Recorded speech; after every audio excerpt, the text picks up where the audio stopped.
Well, we're not quite over 50 hours yet. After driving Narcian away from Ostia, Roy and company brace themselves for further attacks from Byrne. However, Byrne's belligerent movements towards Lycia come to an abrupt halt, as if to mock Roy and his caution. Byrne also remains unresponsive to a treaty offer from Etruria. Byrne's sudden silence and lack of activity can only be described as eerie. With Hector gone, Fere is now the greatest power in Lycia. Ellawood summons the Council of Marquises to Fere to discuss future actions. It is decided that Ellawood is to lead the Council of the Lycian League. A new Lycian army is also to be established, yeah. The last of the three lords from Fire Emblem Blazing Blade. Lyn just isn't in this game, Hector died, and Ellawood's still around. This new army's purpose is not to take the offensive against Byrne, but rather take a defensive stance for Lycia. Owing to his victory against Byrne and Ostia, Roy is chosen leader of this new army. Gradually, the attitude and morale in Lycia begins to improve. People once again conduct business without fear, and they embrace a new optimism. At this time, Etruria calls for Lycia's assistance. The kingdom needs help with restoring law to the Western Isles. Many outlaws make their bases there, and anarchy is said to rule. Many in Lycia are uneager to send their troops to the Isles to deal with bandits. But having received Etruria's aid in Ostia, they have no choice but to oblige. What? You owe us nothing. Immediate next chapter. They have no choice but to oblige. Thus Roy and the Lycian army pass through Etruria toward the Isles. I guess this is the subplot that we're doing now. The Western Isles are the numerous islands off the western coast of Elebe. I'm sure we'll still get like some legendary weapons over here that I need for the true ending and stuff. Presently, they are the colonies of Etruria. The Western Isles are rich in resources, so mining is a major industry here. However, these resources are worth a fortune. Inevitably, varied bands of rogues traveled there hoping to loot the mines. As such, the people of the Western Isles live in constant fear of bandit attacks. Roy is sent to vanquish these bandits. Okay, this is what's happening now, I guess. Well, it looks like there'll be some villages to visit. Oh, it's our first Fog of War map, isn't it? Oh, good. Oh, good. Everybody out for a second. What the heck am I dealing with here? Yeah, Fog of War, so maybe I bring a torch. I can buy some stuff here, it looks like. Maybe I can buy some more magic things. Gate. I presume I'm gonna need to, like, get there. And I presume I'm gonna need to get to, like, the villages before they're looted. With how strong some of my units are, I'm sure I'll be able to just fine. Let's see here. So, yeah, the Misty Isles. Oh, this is where it splits. So, I'm doing Chapter 9 now, but after that is either going to be Chapter 10A and 11A, or Chapter 10B and 11B. What I do in the Misty Isles affects, like, which of the two routes that I go down. Whether I go down the A route or the B route. I don't think either one affects, like, the story long-term here. But it does affect what units I get, and I was planning on, yeah, it looks like I was planning on going to 10A and 11A. And interestingly enough, the units that you recruit are actually different, depending on which route you go across. So if I go ahead and look here at Binding Blade, let's see here, characters, recruitment. So let's see here, at this point. So if we go 10A here, well, you'll appear in either one, it looks like. So you'll get Gonzalez, Geese, Klein, and Tate, no matter what here, in, like, the coming chapters. But the route exclusive ones are going to be Lalum and Echidna if you go the A route as your dancer and your hero, like, pre-promoted unit here.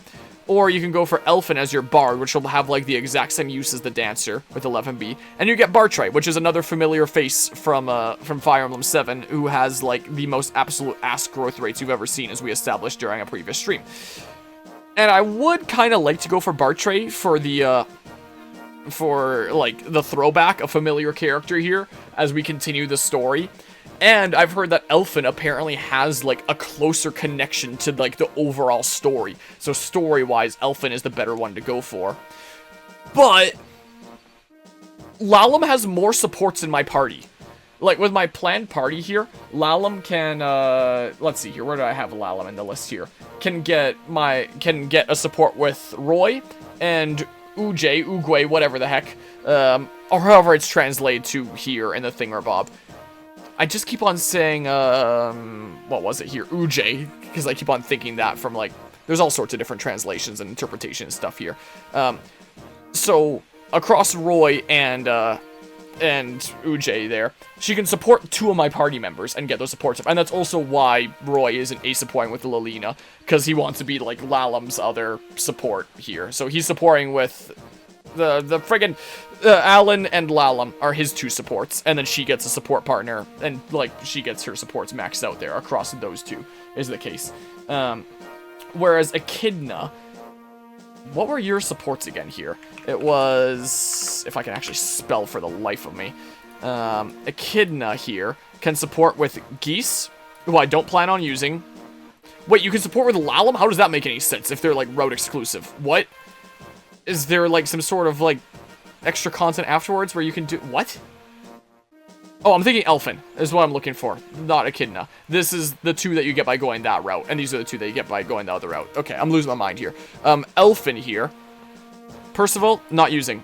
Fa is actually pretty good, but she's your Manakite unit of the game, the one that transforms into a dragon. She gets 1 dragon stone, and that's it. You can't get any more unless you use a glitch that gives you, like, a, that lets you steal an infinite use Dragonstone from one of your opponents, which I thought about doing, but I was like, yeah, let's just use, like, my characters that I can build up throughout the whole game instead of one that I get towards the end and only has, like, so many times to attack by default until she's done that I can, you know, maybe I'll still try doing the glitch for fun and get her infinite uses.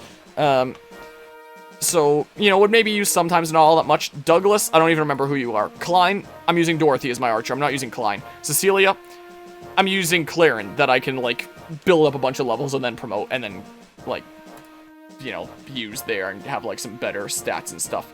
Look how many more options Lalum just has anyway.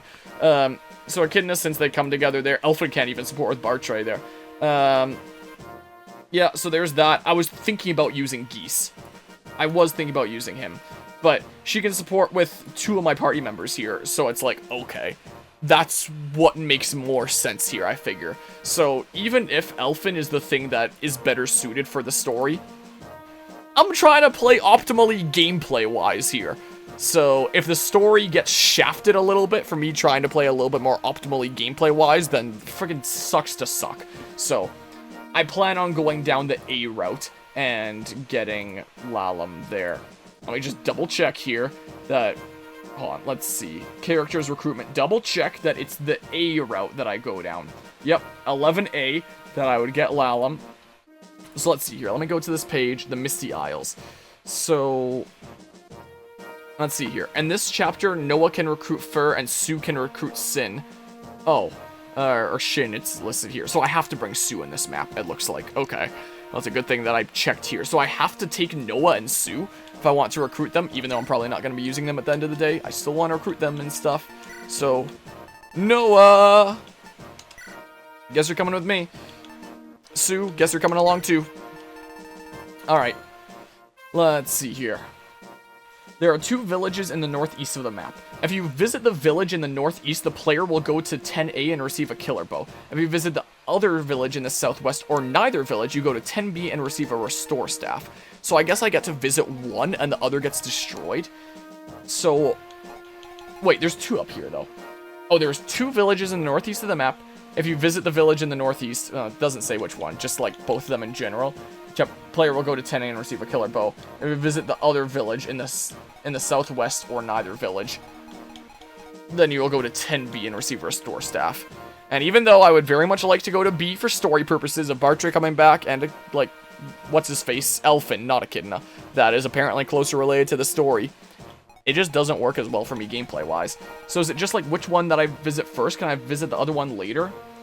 This is a Fog of War map for Chad or Astolfo to see the extra squares. Yes, maybe I'll bring that. Yeah, so there's Shin and Fur are initially hidden by the fog at the top middle area of the map to the right of the fort. Okay. Let's see here. In the shop, I can get... Okay, I can get fire here. Nice. I can remedy my mistake. Fire, heal, mend, vulnerary, antitoxin, torch, door key. In the armory, I can get slim sword, iron sword, iron blade, steel blade, iron axe, steel axe, hand axe, hammer. Okay. May want to split your units if you want to go to the south village. If you do so, make sure to keep a thief and at least one healer with each group. Yeah. Okay, let's just go for this top one here. And I should be a-okay, probably. Probably here. Alright, so the units that I actually want to bring now. If there's that shop, I might just want to bring Merlinus. I might just want to do here. Alan, Lou, the dudos that I'm leveling up here, definitely need you as a healer. Here, definitely you guys that I'm leveling up. And then Chad would be all of them. If I'm trying to get like some extra sight here. I only have the one healer. Give me some stuff. Just so that you can do some things. Sure, an iron bow. That's good enough, I guess. Noah, here. Go ahead and, yoink. Yoink. Just in case you need one at one point. Here's a javelin. And a slim lance. I don't know.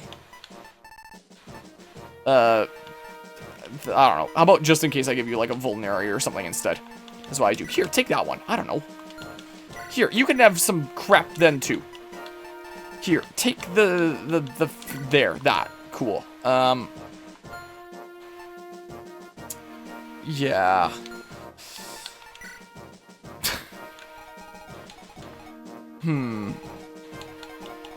Yeah, so I want to see things. Yeah, that helps me see a lot of things. It certainly seems like. What can I traverse? Cliff? Plains? Okay, yeah, not that then. I have to go around this way. I gotcha. So around and up. It looks like I'm gonna have to go. Not gonna have any flyers, so just zoom over there. Okay, but I'm not gonna have to deal with that guy for a little while anyway. Okay, so you be at the ready in like the front here is what you do. Trek can kind of be at the ready to do some stuff here. I mean, your movement's lower. I don't know. Something like that. I'm not really using... You're level 1. I've never used you a single time. Well, yeah, let's go ahead and save here. Okay, well, let's try it out here.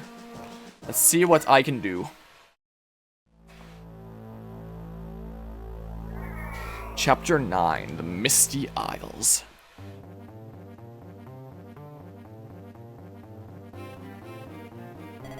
Boss, the Lycians are here. You sure? Oh yeah, I just saw them dock at the little island in the east. Good. Probably floundering about in this thick fog. Sneak up from where they can't see and finish him. Sure thing, boss. And if I really need to, I can go into the convoy and get a torch.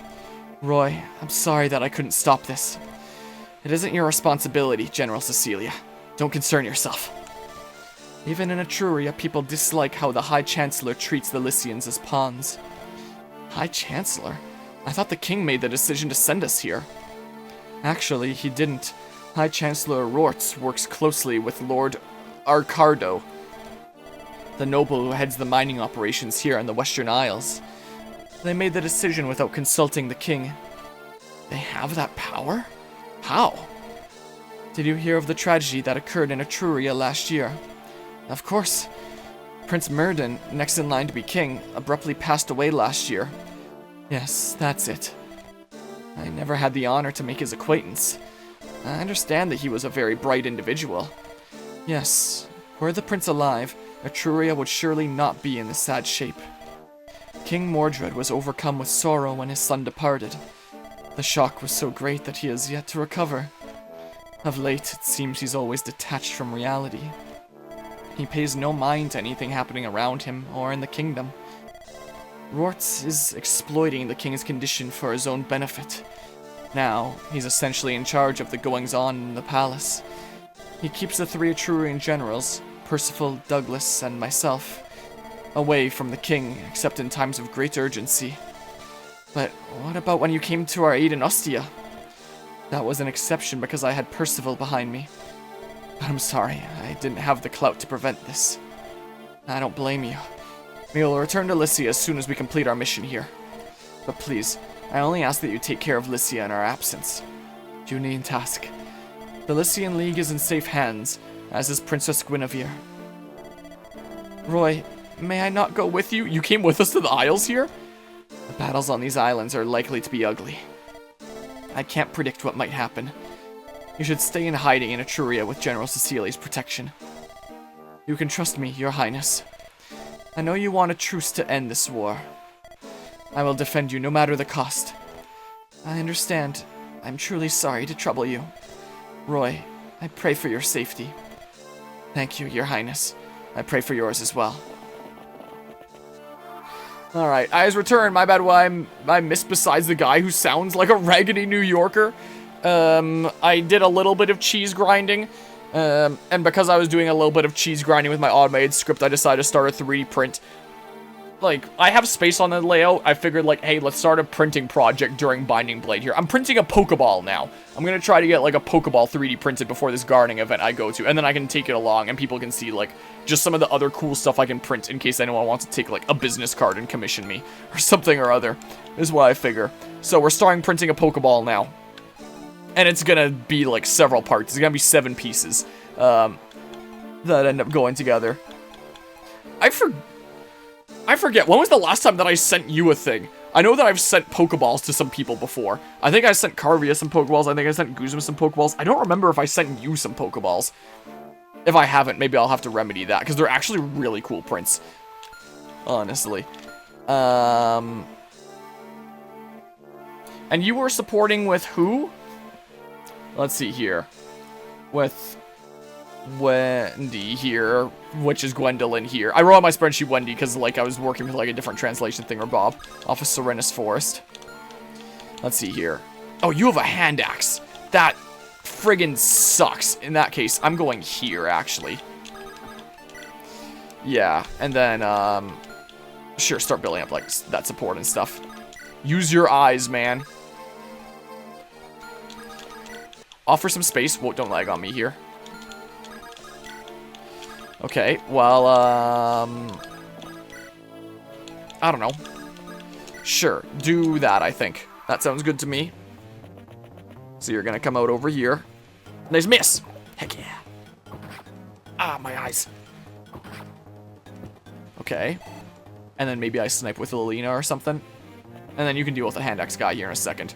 Oh, you just... Okay, well, that's fine. That keeps you occupied over there. You can't even hit him.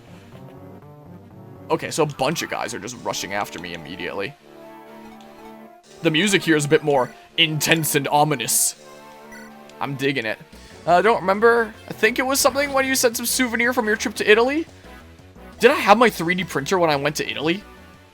Was I 3D printing a whole bunch by then? Because this is like a printed Pokeball project. Because I know I've sent you stuff before. Just don't remember, like, that exactly. Here, let's go here. You can chill here and keep on using your eyes there, how about? Think Sue gave you perks from DBD? Okay, yeah, so I have printed some things, but that was probably before I found the Pokeball design. Maybe I'll have to send you some Pokeballs at some point, because they're actually really cool. Since they open up and stuff. Good old Noah and Thana, yeah. Thanatophobia there. Yeah, I'm not doing that support. Not happening. Yeah, the Dudos I actually want to use. You're just here to, like, recruit some other Dudos, and Merlinus is just here for convoy. This is what you're here for. Scott! Ah, Fur. Sorry to call you in. What's going on out there? The island is under attack by pirates. They've come to kill the people living here. What? I sent some guys over to try and stop them, but the pirates are very skilled. The outlook isn't good. I can't believe it. I'd like to fight them myself, but I can't leave this castle. Fur, I'm sorry, but can you go in my place? Yes, I will go and purge the people of these pirates. Yeah, thanks. Leave them to my blade. Anyone who attacks innocent villagers will get no mercy from me. I have someone you can work with. You can work with too. You do? Yeah, he's a nomad named Sin. He's a little skinny, but he's a decent shot with his bow. Are you Sin? Yes. I heard everything from Scott. Let's go. You would love a luxury ball because I'm a boogie? I've made one of those before. I can make a new one of those. So, What? are you here to protect the villagers like me? No, I have no interest in such things. Then why are you here? I'm paid to fight. That is all. I need to keep the conversation going. You're from Sake, right? Right. What brings you all the way out here? Nothing special. You appear to be from Sake yourself. As for me, I'm traveling around Alib to train myself, and... Oh, you didn't ask about me, did you? I'm looking for someone. Who? My clan was crushed by burn when they invaded Sake. Our chieftain had me escape and told me to find and protect his granddaughter. I'm still in search of her. I see. Well, I hope you find her. Me too. Yeah, so that's why I have to bring Sue here. I gotcha. Boss, you sure? I mean, that girl won't have any chance. I know what I'm doing. Once she's killed, we can take that sword she's carrying. The sword? That weird one she has? It's not just a weird sword. It's a Wodao, a famous blade from the east. It's worth a fortune. Oh, I get it now. That's why you were so hospitable to her. I couldn't do anything before, but now's our chance. I want you to follow her. Once she's finished, take the sword from her lifeless hands. Well, why can't I do that to the guys that I take out? It didn't even let me take the L-Fire from the thief that took it out of a chest. Sure thing, boss. But yeah, and when it comes to things like Luxury Ball there, I can do multiple colors in a print, but just, like, among layer lines. Because it prints, like, an entire layer goes up a smidge, an entire layer goes up a smidge, up and up like that. So I can only load, like, one color at a time. So in terms of getting multiple colors, I would need to, for the pieces that have multiple colors, need to have it pause at, like, a certain height, change colors, do another color up to a certain height, pause, change colors. So I can do that for, like, the lines of the Luxury Ball towards the top, because that just works perfectly for that kind of color change. And I can do, like, the silver bit at the bottom of, like, the shell, where just before it becomes black, there's, like, a little silver line, but the fact that that silver line arches above, like, the area where the button goes, that I can't do. So I can do, like, a silver line that does not wrap around the button. It just goes around, like, the outsides, because that is where it needs to be, like, black for, like, the rest of it in terms of that layer. So I can do a Luxury Ball outside of that detail. Is that, the silver bit won't surround the button. But, like, anyone that, like, doesn't turbo-analyze Pokemon probably wouldn't know the difference anyway. I made one of those for Guzma a while back. Antitoxin, I could steal those. Is what I can do. I mean, I won't even open it just to have it as decoration. Well, it will be openable. There's some fun things that people have designed, like, 3D models for as well when it comes to these Pokeballs. There's a 3D model that I found that's an insert that goes into these Pokeballs that makes it so you can put, like, your Switch cartridges in it. So it's just, like, this cylindrical insert that perfectly fits in, and it just has, like, slots for Switch games, which is kind of fun. So I've printed some of those before, and just turned them into, like, really funky Switch game cases. It's kind of fun. Boop. Nice miss. And then... Oh. So a couple guys are going to be reaching there, huh? Out of curiosity here. Too much.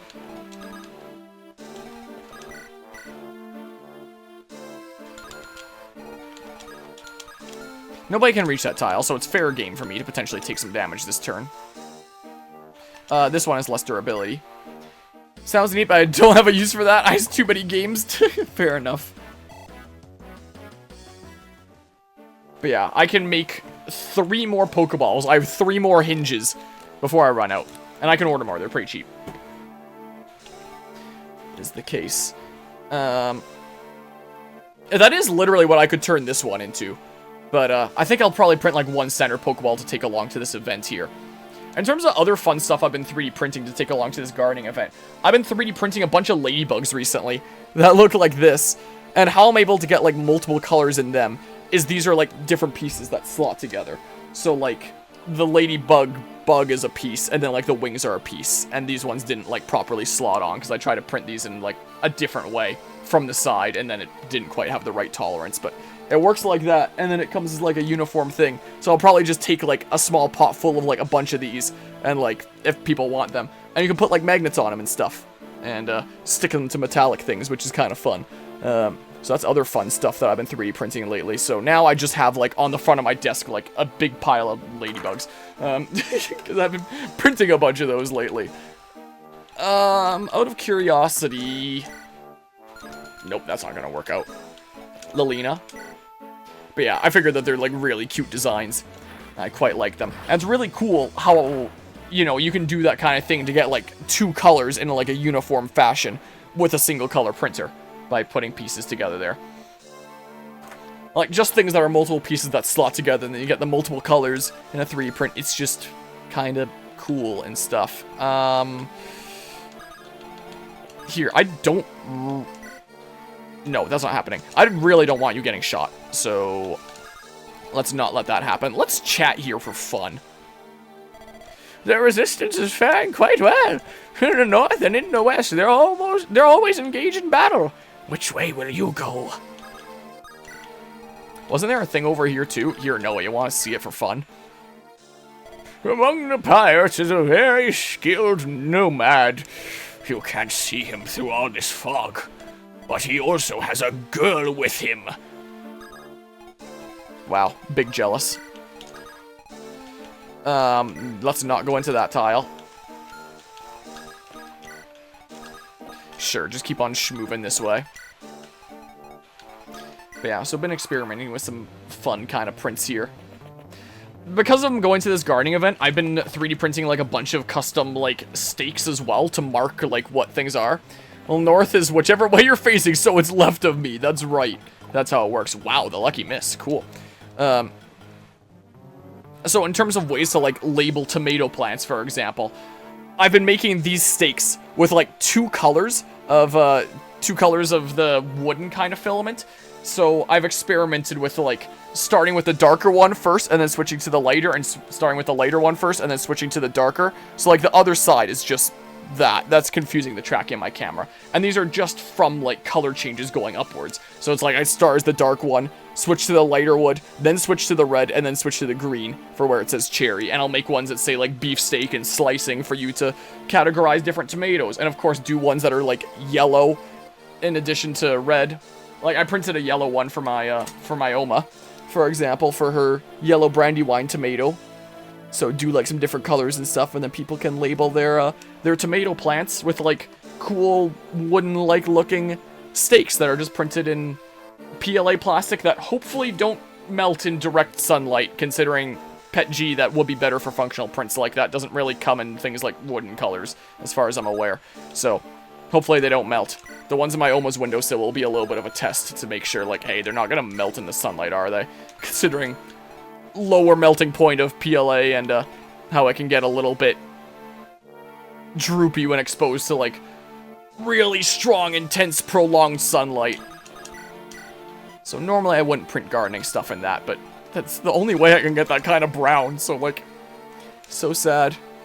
But yeah, that's so cute. I bet the people who garden would love those, assuming they don't melt.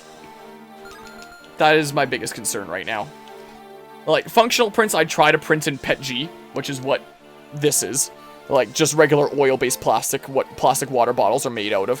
I like to print these for functional prints that'll go outside, so like if anyone wants to put a little ladybug outside, they can receive some wear and tear and not melt and stuff. Models I usually do on PLA, like that's PLA back there.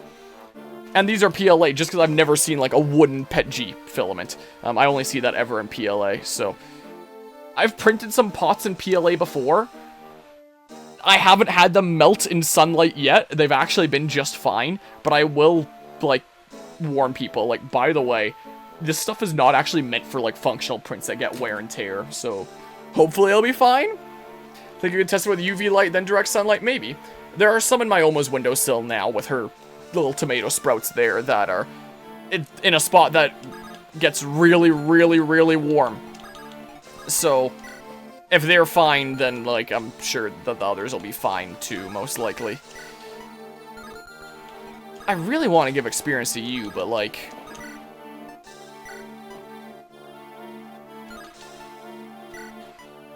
Here, sure, do this. I can get some experience with somebody else with, like, the archer afterwards. This is just a little bit of a tricky position. I don't really feel like working it out anymore. No, thank you. Okay, and then say, I don't know. Oh, I can do the support there now. So I guess I was really close as of the last map. Yeah, so I can do this. Let me just double check. Always make sure before I lock these in that Gwendolyn, yeah, I want to go ahead and support there with him and Lilina. What are you doing, Gwendolyn? I'm practicing my walking. Were you gonna try to, like, apply to the Ministry of Silly Walks or something? Walking? Why? For us knights, it's tough to get back up if we fall to the ground. We have to build strong legs to ensure that we never fall. I see. The basics are everything, Ogier. Support level increased. Time for some buffs. So these characters are gonna be a little bit better now. Will be the case. I don't know, just chill like that. So yeah, I've been printing a few fun things lately. Anything else fun I've been printing lately? When I, go and, like, put a bunch of different 3D prints for sale, I want to have, like, price tags in front so people clearly know what they are. And I want those price tags to be 3D printed too, because it's kind of fun. So, I haven't printed the other pieces yet. I've just printed, like, one base just to try it out, and printed, like, a single, like, dollar tile, and I'll print, like, some numbers and stuff later, and print, like, a whole bunch more of these. I printed a whack of these, like, dollar tiles that I can slide in, so they just slide in from the side like that. And, I'll print a bunch of number ones so I can mix and match them however I want. And then, like, the actual little price tags and stuff in front of things will themselves be 3D printed. So, that's another kind of fun thing I've been trying out here. So, I wanted to 3D print, like, a bunch of fun things. It'll be my first time, like, actually setting up a thing and selling 3D prints, so I want to, you know, do it right here, I guess. Oh, I thought I saw something else. Here, just poke. Heck yeah. Yeah, you need some experience. Very much so. It's over. We've got you surrounded. Alright, let's get moving here. There's that guy, it looks like. Start moving this way. Trek. Yeah, the doodles that I'm actually using go this way. Oh, you're gonna still be able to, like, shoot some guys. Yeah, I don't want that support. I had to do a double take, like, wait, there's a support? Because my brain keeps on telling me, there's a support! Do it! No. I can only have so many conversations, so don't do it. I fully expected that to hit me. Sometimes the RNG in this game is so cursed, sometimes it's like, oh, that's not that bad. Okay, Chad, go forward, show me these guys. Okay. So let's see here. Let's keep on moving forward a bit. You can kind of hold down that bridge. Let's go ahead and keep on poking. You're just gonna be here poking this guy for a little while. Because you need the experience, and it's kind of hard to get right now. So, you guys that I just have here to get other units,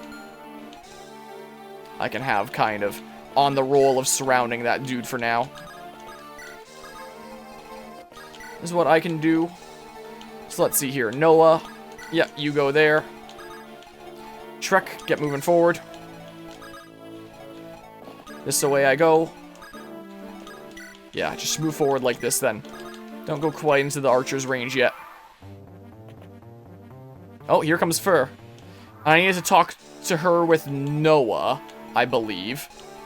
So if she can get is that her maximum distance? Her movement is 5. So 1, 2, 3, 4, 5. That is. So I'm going to need to pull Alan back here. And Noah's going to need to come forward so that he can kind of get there next turn. Is what he's going to want. And talk with her immediately. Okay. Let's, here, you can be, like, the furthest back point. Is what you can do. Merlinus, go here, sure. Let's get Lilina moving forward. She needs to move forward more than Lou. Go poke this dude. Poke him. Like that. I need to click on OBS and then my buttons show. I don't know why that is. I don't know how that works exactly. Okay. Yeah, who needs like a torch or anything when I have Chad?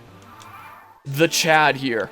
So I can't talk with Roy, but Noah here. Yeah, I can talk.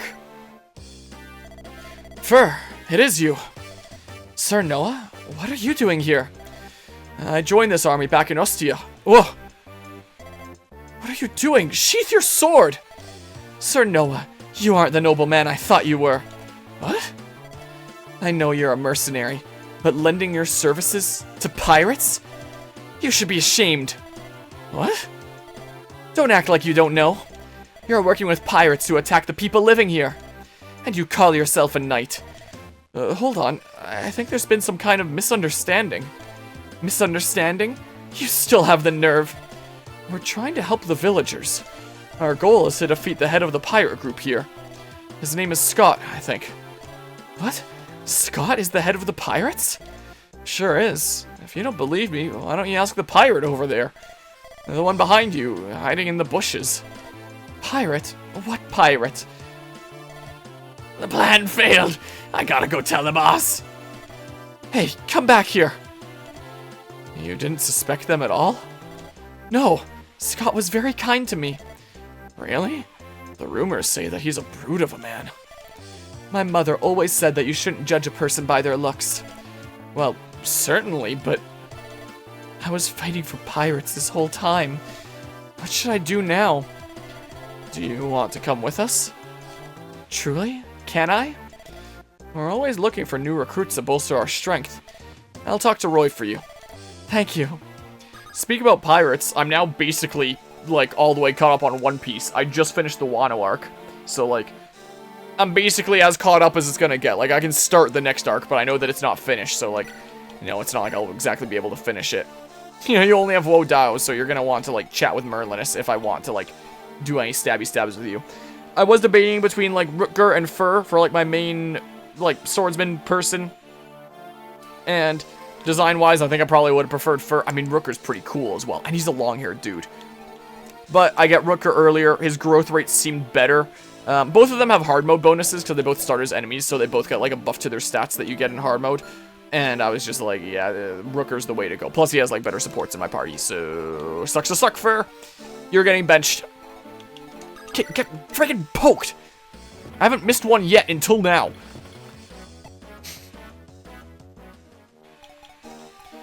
Okay, so, like, there's not that many tiles for me to move to here, exactly. Here, so she'll move here. Alan can go back to here. Here. I could have gotten for a weapon by going into the convoy and then trading it to her there, but meh. Oh. Oh, here's the other guy I need. That was scary. So he was right there next to her. Okay, how the heck do I rearrange now? Okay, poke this guy really quickly. Poke. One more poke and then we're good. And we get another level up on Gwendolyn. Hopefully a good one. Ah, shit. Ah.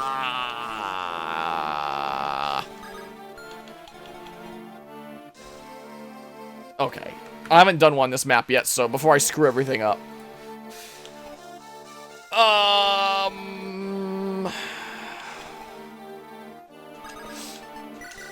Here, just get it out of here. Give me this. Give me that too. Sure. Yeah, that is a S rank sword thing. So Rooker could use it right now. Let's not do that, though. I could just rearrange and pull people back here, but I really don't feel like it. You're probably gonna miss Chad.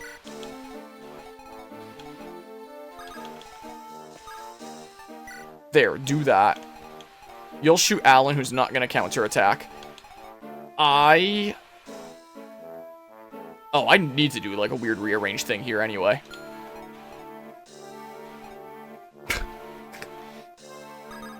Here, 1 point for Trek, I guess. Yeah, you're gonna use up some durability on the short bow that I would have liked to preserve, but, like, whatever. Or you can shoot Roy. How about you shoot Roy, actually? Here. Then you go here. Then you go here. You go here.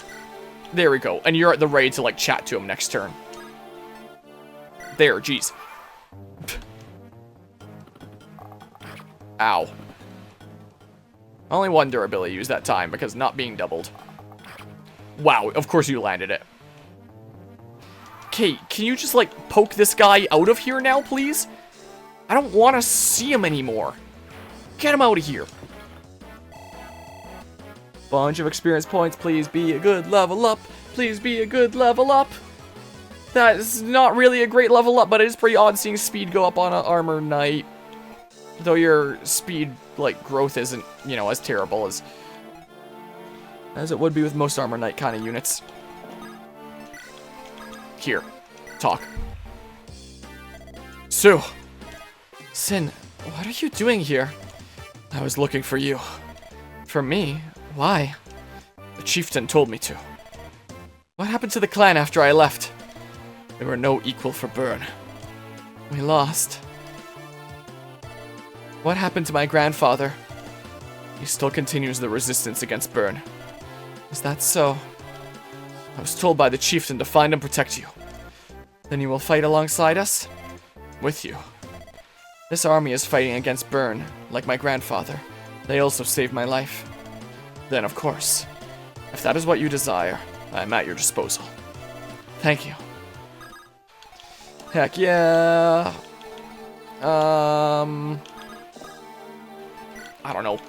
Just be moving forward here.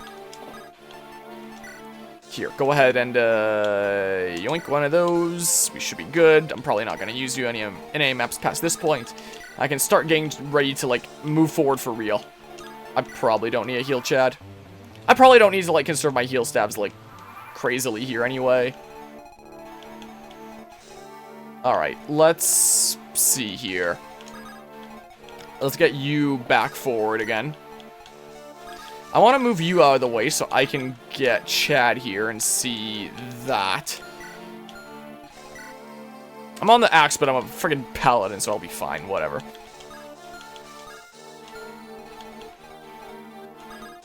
Check me at the ready over here. How about?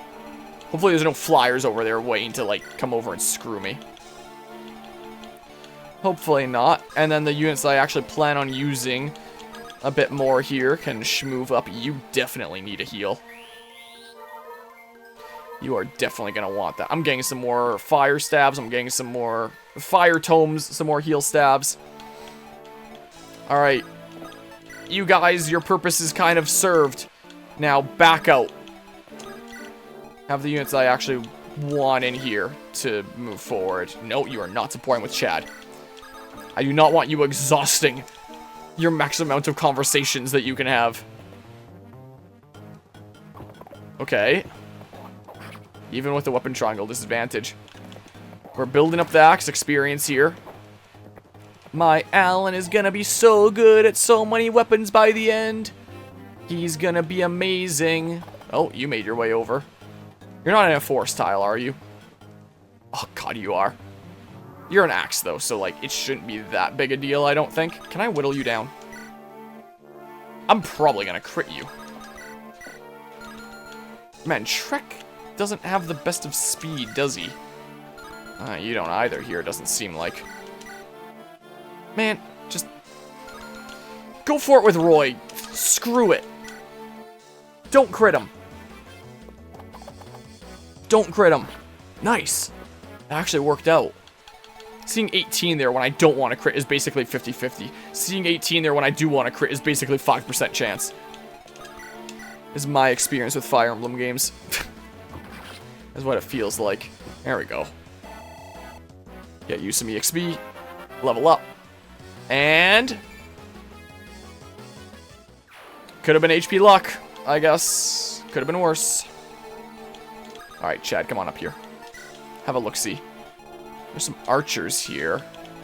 I can't reach across. I'm going to want to go this way.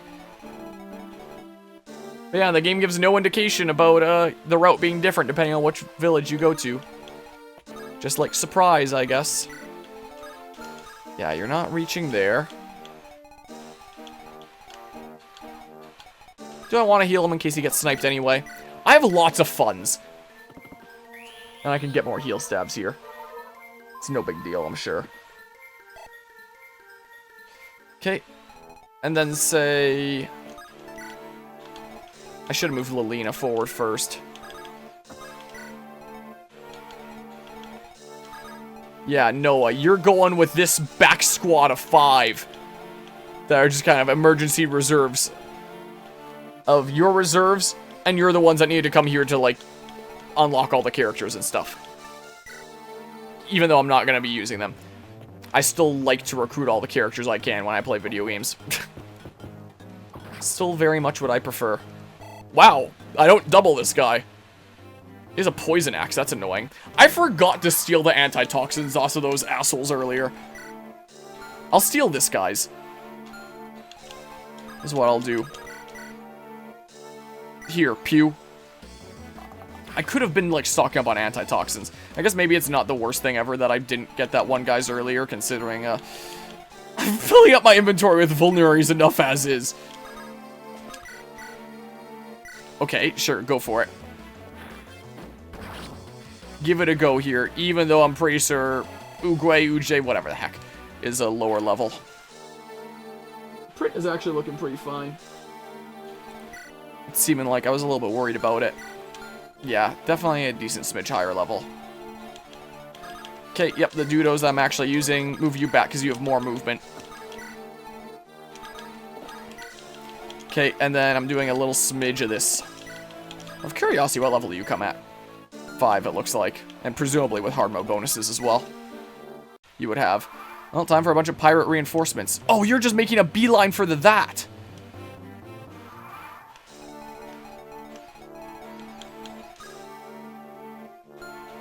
I don't think I beat you there. If you're going for that. Maybe I needed to go into your range. Maybe you'll attack me if I go into your range. That's what happened with the last pirates that I was worried about. Antitoxin, but like... No, I can still steal that and then like get someone in there to wreck them. Oh, I can't actually go very far, can I? Oh, crap. Oh, crap. I didn't realize that was going to happen. The last time I saved was there.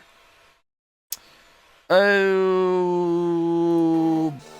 Yikes. I was just thinking about stealing and then someone, like, rescues him. But I can't even do that. These forests are screwing with me.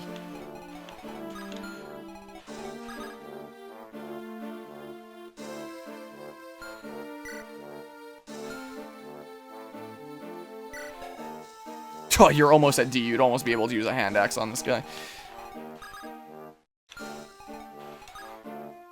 Let's say you went here. Your movement is 5. Let's say you're here. And your weapon is the poison axe. So 1, 2, 3, 4, 5. I would need to get to this tile by next turn. But I don't know if that guy's probably not going to come over. I think I might have just screwed myself if they're going to, like, go to the villages. I don't have any flying units, nor would I want to put them in there.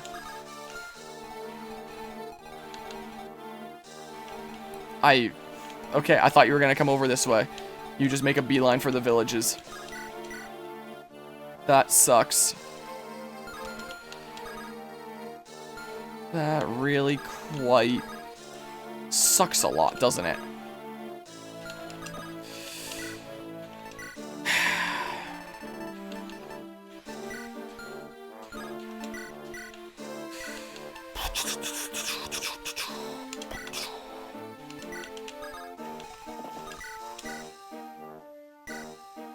Okay, see if I land them both. Nope. Oh, I got the crit! But how far up can Chad even move? Just that far, anyway. Guess I could have stolen from him after all. Like, I'm not getting over to this guy. Wait, that's in his range. He might actually go after Chad. And then I steal from him, and then everything works out. I might not be screwed. Huh. Okay. Alright. Everyone should move up this way. I was really afraid for a second there, but assuming they'll come after somebody if someone exists in their range, like I should have put someone in their range last turn, then they should, like, not be going after the villages. It really depends on what their AI prioritizes. But I assume that they attack, because that's what happened with the, last time. Yeah. Yeah! I'm gonna start stealing those antitoxins. That's what I'm gonna do here. Oh. Ow! He hit me! Uh-oh. Hopefully the other guy misses me.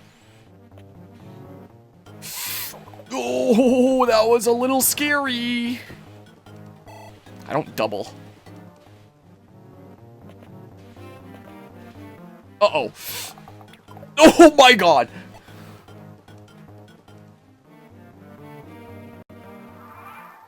I'm thinking this is a good point to, consider this a little bit of a checkpoint.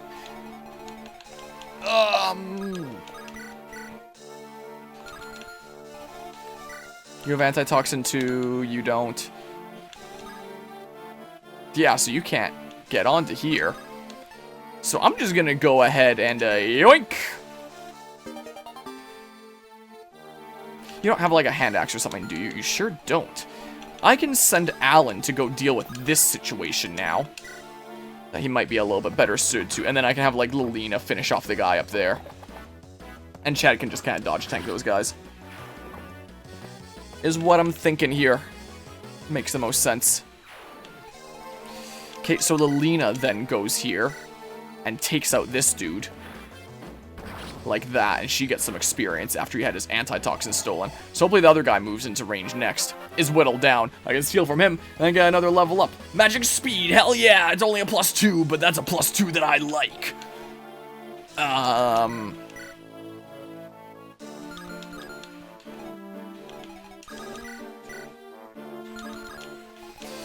So, I mean... I'm just going for it. This is what I think I'm doing here. I'ma do it. Okay, that dude's out of here. Your defense is like half decent, right? As an armor dudo. Seems like you're at 2 Cs. And then this guy can pull back, and then I can surround him. I can poke him endlessly too. That's what I can totally do. Okay, I want this heal immediately. Because, yikes, that was extremely scary. If more guys spawn and attack on the immediate turn that they spawn... Maybe I shouldn't have put you here? I'm gonna put you here now that you're all healed up and stuff. You guys kind of be in the middle at the ready to, like, head out either way where you're needed. This little group of 4 here. And Merlinus can come on into the center. Is what I'm thinking. Yeah, there's gonna be a bunch of pirates spawning. Oh. Does the thing say what would be in the village if I went to it? Would it even be available if I'm going up to, like, the top right anyway? Because I know it said, like, go up to the top right for 10A and, like, 10B is the bottom left. So maybe they're not villages that give items, but just villages that determine my next route thing or something? Is that traversable? Sure doesn't look like. Yeah, it's not traversable. Nice. Oh, but I can't get around that anyway. Okay, so you have to pull back another tile anyway before I can start surrounding you. So I'm gonna have to do here. Yeah, Gwendolyn's not the best right now. Not exactly. Poke! I'll start surrounding you shortly here. Okay, so like...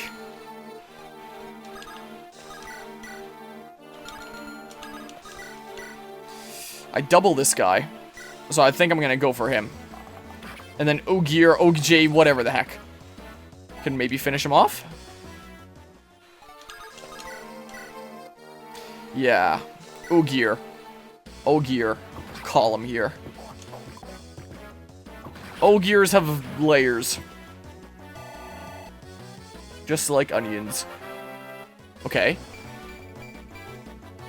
I mean... Okay, yeah, here's some more guys. So you're gonna go after him on the next turn. Here, excuse for Alan to build up sword experience. I think Alan might also be about to get a level up. Might also be the case here. Level up. That was pretty good.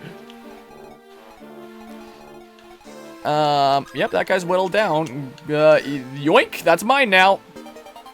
I'm taking that. You have one too? You have one too. All the pirates have one? Nope, not all of them. Out of curiosity here. There's a vulnerary on that guy. Yeah, just the antitoxin there. Let's go ahead and finish off this guy. Like that. Is what I do. Get Lilina some more XP. Yeah, she's catching up in no time. Okay. Yeah, you're not really getting any closer without getting into range there. Yep, I think pirates are going to be spawning here for a while. If it's the ones that are spawning up there that dart for, like, the top right village, then I shouldn't have to worry about them reaching it, I don't think. Because I'll just keep on attacking Chad. Well, this works out great, I think. Oh. Unless something like that happens. Uh-oh. Uh-oh.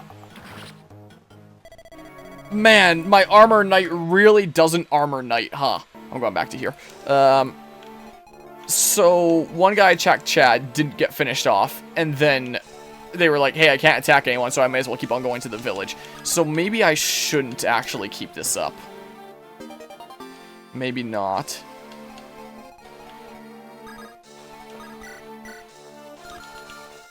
What the heck was I doing here again? I don't know. Go after that guy for fun. I don't think I'm moving Gwendolyn down anymore. I think I've changed my mind. I think I just finished off this guy this way. This is what I did. Take off the rest of his health. Like this. Okay. And then I would want to do this because your health is looking a little bit low there. And I want it very much to not be like that, actually.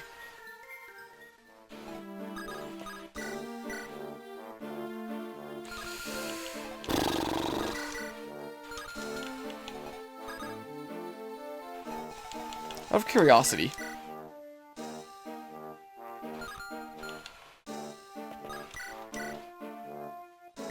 Sure, I'm going for it. I don't think anyone else will be able to attack her next turn anyway. So it's probably fine. Didn't I have like a magic speed level up that got undone, like sent to the Shadow Realm now because of the... whatever. Okay, and then we do this and we get some EXP on you this way. Nice. I'm glad that actually landed. Very glad about that. And maybe you start doing stuff here briefly. Or I just forget about this guy. get some axe experience. Is what I do. There we go. Axe experience for Alan. Alan's axes. Weapon level increase. Nice. I can use hand axes now. I think that's a D level thing. Oh yeah, I guess I'm not having Lilina do the thing that I wanted Lilina to do there earlier. That's fine, question marks? That's not fine. Oh god, that is so not fine. I mean, this guy's probably gonna attack here, Chad's gonna kill him, and then the next guy's gonna move in anyway. This is what's probably gonna happen here. So, I came back. Okay, Afton. Welcome on back. Sure, be at the ready here, I guess. I don't know. For when those guys spawn. I don't really have a better place to move Roy. Yep, that happens. Whatever. It's probably not something too valuable, right? Yeah, so Chad kills this guy, so it still works out. Just not some experience to share. Is all. Okay, nice, that missed. I looked up what was going on in the politics, so just a verification of what you said earlier, and, is it true, is it false? For some of the thingamabobs. Okay. I should be fine here. What the heck happened yesterday / today? Did you look into stuff with, like, Zelensky and Trump and Vance? Because I know that was a big thing. Yes. Yeah. Yeah. Give me this thing. Just learned about it. Yeah, it's, yikes. Is what it is. I don't know, man. Here, just shoot this dude. You'll probably shoot him, right? Heck yeah. First time something like this ever happened on camera, you believe? What, in terms of them saying, no, we're not giving you support unless you just, like, give us, like, what we want here of, like, you know, basically all your stuff.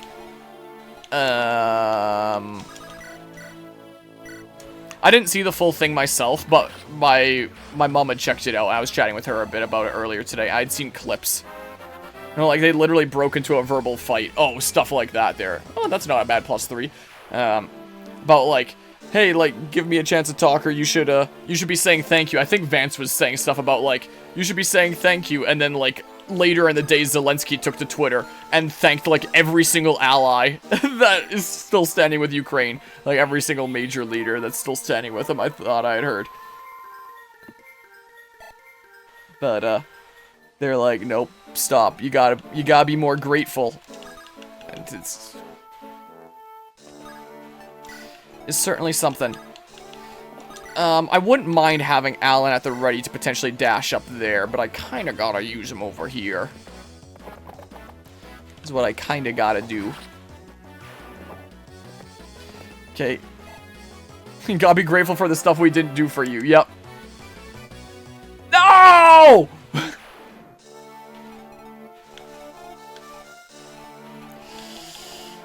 I don't know, man. Get you to, like, a safer spot. But, yep, it is... I keep on saying it's like the... Oh, my God. It's like the kind of thing that you'd see in, like, a comedy movie like Canadian Bacon, not real life. But this is the world that we're somehow living in this cursed timeline. Where they're like, hey, yeah, we're not helping you out. We're gonna cozy up to Russia. You're the ones at fault here. You should be more grateful. What the hell? Also, how they said Zelensky can't dictate what we should, I guess that'd be doing about Russia. Gosh dang, I gotta keep on retrying here. Yeah, it's a mess. And I honestly feel like the States is becoming more and more of a dictatorship when anyone that is in a position to, like, oppose Trump and his administration is getting fired and replaced. So they can get away with more and more stuff. Like, there's not... I don't know how to phrase things here. Yeah, they are. They are indeed. Even, like, the old vice president. Like, the vice president that Trump had during his first term in office. If what I recall here from what I had heard wasn't quite letting Trump, like, do everything he wanted to do, wasn't quite agreeing with him all the time. And so he was replaced with Vance. And, like, even when he's doing things like blaming Ukraine for starting the war, the previous vice president under Trump is, like, calling him out for that not being cool on Twitter. So, when the old vice president that you are working with is saying, hey, you've taken things way too far, and, this is not okay, then you've majorly screwed up. And we're still not month 2, and this is happening, what will the next 4 years bring? That's what I'm afraid about. I'm definitely afraid about that. Okay, so yeah, one guy's eventually going to attack, and, the other guy's gonna dart past.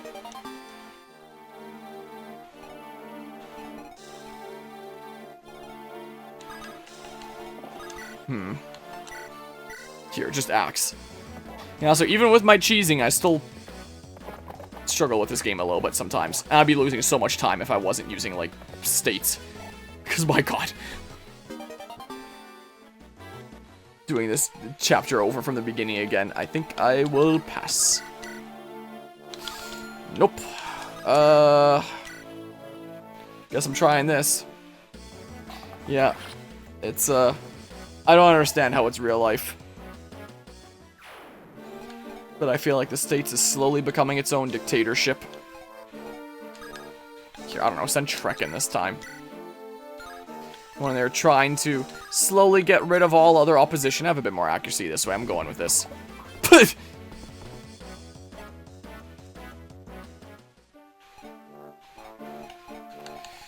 Okay, well, I mean, like...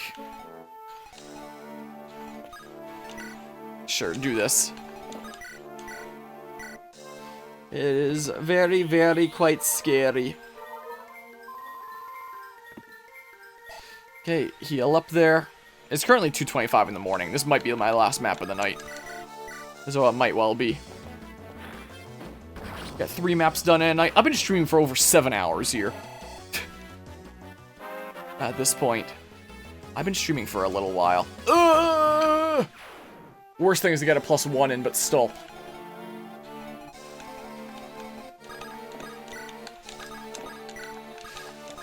Also wondering the other day, was there ever a left-wing dictatorship, not like communism left-wing, but more like the current green/liberal kind of left, that have taken it in the direction of, like, you know, getting rid of all opposition so that they can get away with whatever they want to kind of further their own interests or their friendos.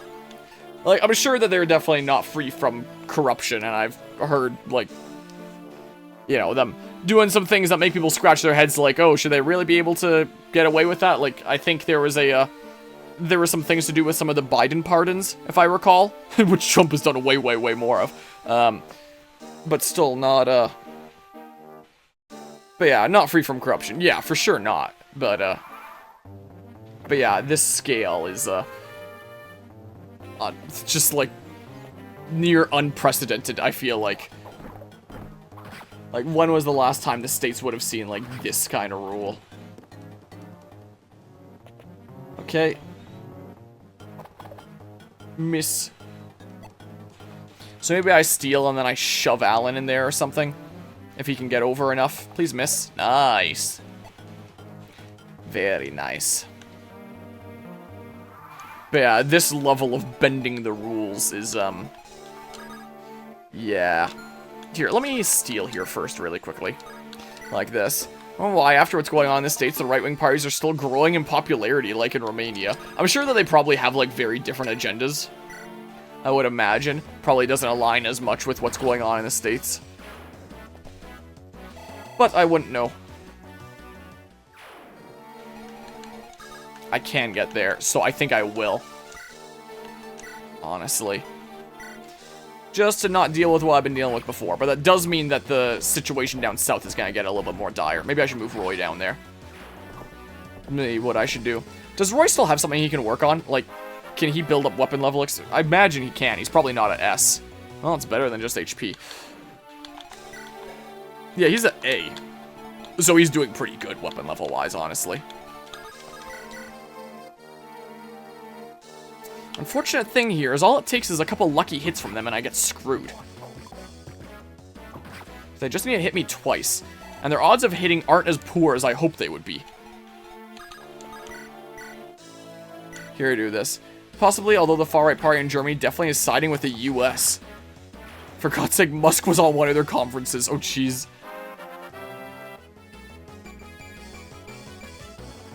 +4. Not half bad. Maybe I should just kill. That's maybe what I should just do. Here, I'm getting this guy out of here because I hate him. I'm not going to poke him with Gwendolyn after all. I've changed my mind here. And then I'm killing this guy. I'm not killing this guy, but I'm getting very close to killing this guy. Yeah, and there he said not to worry about what their grandparents said and to keep being on the far right. That was the wording that he used. Yikes. Alan can friggin' deal with the top as much as he wants there. Let's move Roy down here. Okay, sure, that works. And I'm gonna move Merlinus like here, and then I think I'm gonna end turn. This is what I'm thinking here. Oh, that guy's moving back. He wants to heal now. Oh, I'm getting a crit! Heck yeah. What kind of level up do I get? A cool one? Maybe. Strength, speed, and res. That's gotta be a rare one. I'm very cool with that level up. I like that one. If I can get more of those, I'd be down with that. Yep, you're gonna go down, this other axe guy's gonna go down, and then maybe I can just start dealing with it with Chad and Lelina. Not have to worry about, like, the overflow situation again, maybe. Oh, here comes this dude.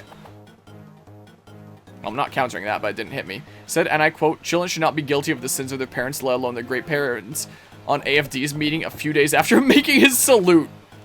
Like, I do agree with the sentiment that, like, you know, children should not be, like, treated like they're the ones guilty of a thing. It's still nice for, like, those that are descended of those that did wrong to still try to do what they can to try and make things right and make amends, just because that's, like, the nice human thing to do. Like, of course you, yeah, in general, a positive thing there. Like, obviously you don't want to be treating people's children, descendants, stuff like that, as if they were the ones that committed, like, exact crimes. But, you know, in the context here, I can't help but be worried, because I don't really think I trust him all that much. Yeah, I don't think that that's the right scenario here, you know. I can agree there. Okay, I'm gonna go ahead and take out this dude. Wow, another crit. Another one. Nice. Lots of EXP. Sweet. Alright, well, that's probably not gonna hit me. I got a pot shot on you.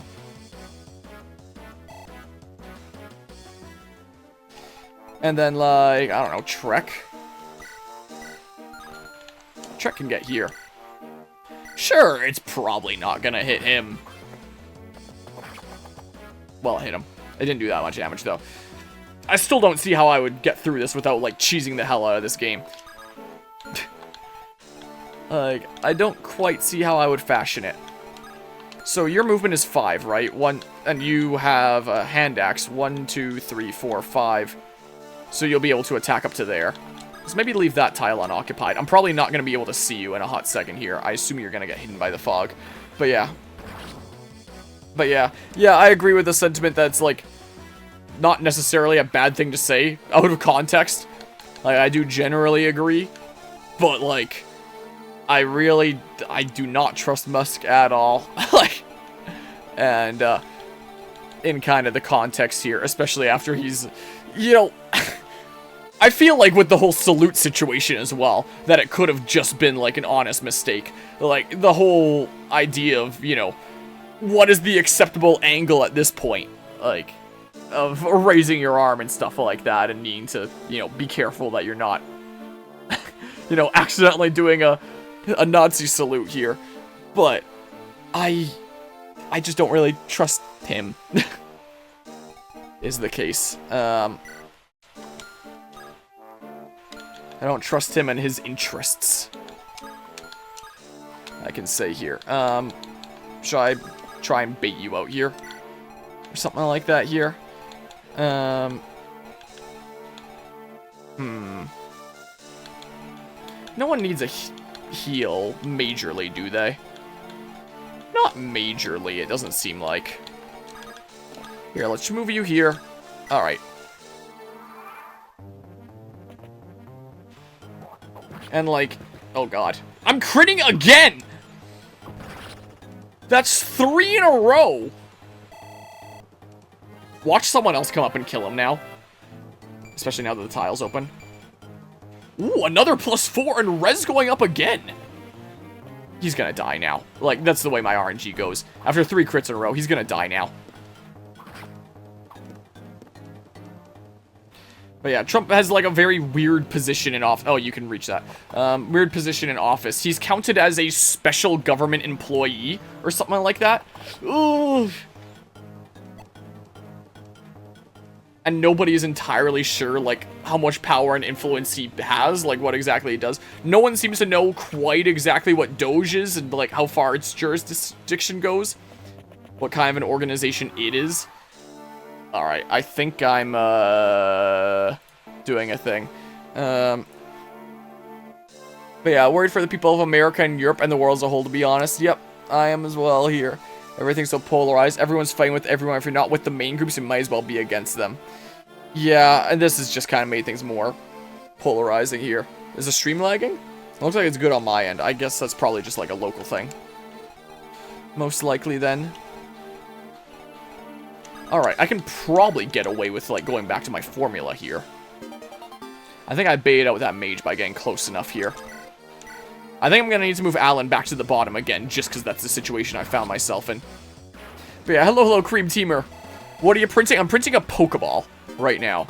To be more specific, it's the, one of the interior bits, so it's going to be like several pieces that get assembled. So the actual piece that is right now is one of the interior bits. So if I turn on this, you can kind of make out how that's like the inside of a Pokeball there. It looks like it's almost done that bit, and then I might be able to, start another bit here. Back to this layout. So that print is probably going to be going on across like a few different streams, and then be some assembly required and stuff like that. But should be cool at the end here. It's been a while since I've printed one, and they're fun to print. I quite like them.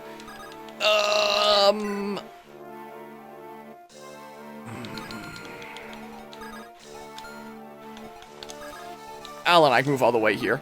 What's a good 3 printer cost? I don't know, I've never bought a 3D printer.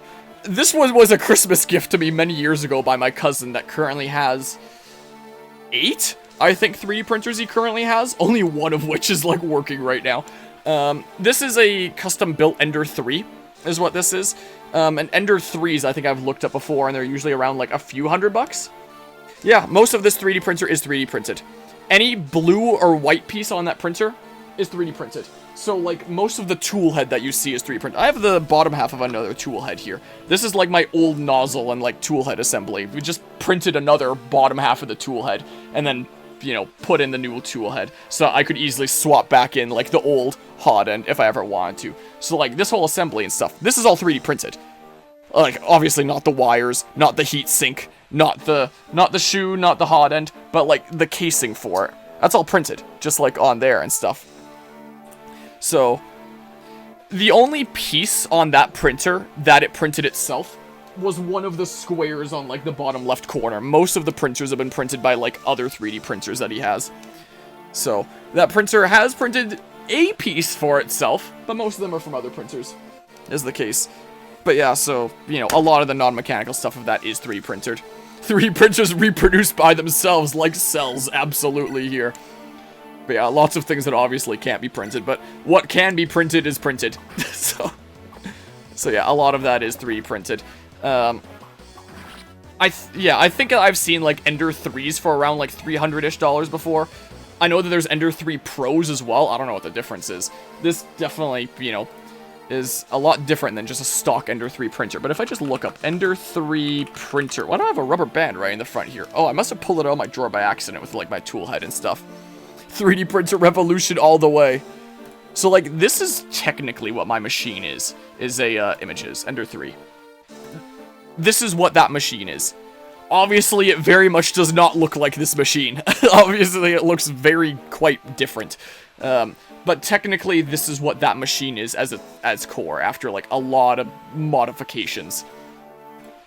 What is it here, anyway? Let's see. It doesn't say. So I'm kind of curious. Ender 3. Wow, that's a lot cheaper than I thought it would be.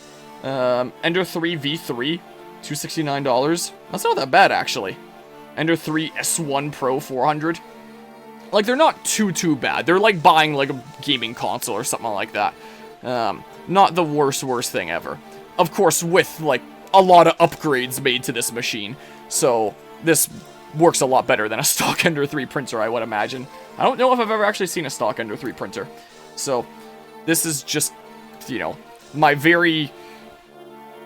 what's the word? MacGyvered kind of 3D printer here. So, most of the modifications and custom stuff there was done by my cousin. He got it as like a used thing for $50, I think he told me, from a guy that was using his Ender 3 printer to print cup holders for vehicles for most of its life. And he saw it for like a good price for like $50. He was like, hey, I'm gonna get this 3D printer. So he bought it, and then he spent however long it took just like printing parts from his other printers. He put, I believe, a Raspberry Pi on there. Nope, this isn't available on Nintendo Switch Online. This was a Japan exclusive game. It's never been released in the West. I have to play this on an emulator and a fan translation patch because there is no official English version of it. It does not exist, unfortunately. So this is what I gotta do here. So I'm playing with an Xbox controller. This is what's going on there. So yeah, he did that. What stuff have I done to it? I, with him, installed the current tool head, or the current hot end. So it is an Ender 3 printer with a Voron tool head with a bamboo hot end. And bamboo hot ends are really nice, but they're only designed for, like, bamboo printers. You're not supposed to be able to, like, easily plug them into other printers unless you, like, do some funky stuff, like my cousin and I did here. So worked on that. I resoldered the bed after it broke about a month ago. I do a lot of the calibration and maintenance. Have there been any other parts that I've replaced on it? I think the only part that I've replaced on it has been, like, the hot end. So I can't really point at that much of that and say that that's my contribution. Just, you know, taking this out and putting in, like, the other one in with, like, a better, like, hardened steel, the hot end. Like, this is just a brass cheapo kind of thing, which, you know, brass nozzles are really cheap and they get the job done, but not the best kind of long-term things. Though some people will just get brass nozzles in bulk. Just keep on swapping them out whenever they wear out a little bit too much. Just because they're so cheap. But I like to get a fancier kind of hot end there. So that was my contribution. At some point, my cousin and I might upgrade the probe that tells, like, the height. He was recently showing me at his place, like, some super fancy schmancy probes that he mostly 3D printed as well. I mean, the probe that's on there is also mostly 3D printed. It's the little white bit on, like, the far right side that you can barely even see right now. He was showing me some other ones that just use, like, a few parts put together and are apparently way more accurate, so, oh my goodness, I'm getting the crit. So, who knows, we might print some more parts in the near future. When I was resoldering the bed, I accidentally melted, like, one of the printed parts on the base, so if I ever want that to look really, really nice again, then I can, you know, reprint it. But it's a battle scar, it's fine, I don't care. And it's in the back where you can't see it. So, it's one of the back corners that's just a little bit melted because I accidentally touched it with my soldering iron while I was, like, resoldering a cable onto the back of the bed. So, oops. Sometimes it be like that. Alright, I'm starting to think maybe I should pull Ogier out of there. Or maybe just, like, switch positions with Alan, because, like, yikes. He just eats 2 hits and he dies. That is almost done here. Very, very close. Want to learn solder, but I'm scared. Yeah, that was kind of me for a while. The first time I ever soldered was in a Earth and Atmospheric Science class that I took, where we had to, like, do some minor soldering for, like, some basic circuit boards for, like, a weather station and stuff. And each group would just have one person that would solder, because there's only, like, so many things to be soldered, and would have to volunteer. And I wanted to volunteer, because I knew I might need the skill set for this, and I might need it for my truck, because it's kind of hard to find a shop that'll work on a 1953 Fargo sometimes, and I, kind of want to do, like, electrical work where I can. I'm gonna need to make this a choke point with someone else now. So that was the first time I ever soldered. It was a bit of an interesting experience there. I did some wiring work on my truck a decent bit later, and my headlights haven't died yet, so I guess I did it right, probably? And then I did soldering on that, and I technically messed it up because I melted part of the side. Like, I'm just so used to when I'm working with something, like, with a fine point, and I want to get a little bit more accuracy resting it on something, so the long part of the soldering iron, I had rested it on the side of the printer while I was using, like, the fine tip to solder right where I needed to, and I melted the back corner of my printer. Again, it doesn't matter, it's just a printed part, I can replace it if need be. It didn't melt any of the actual electrical stuff, but I melted part of my printer back there.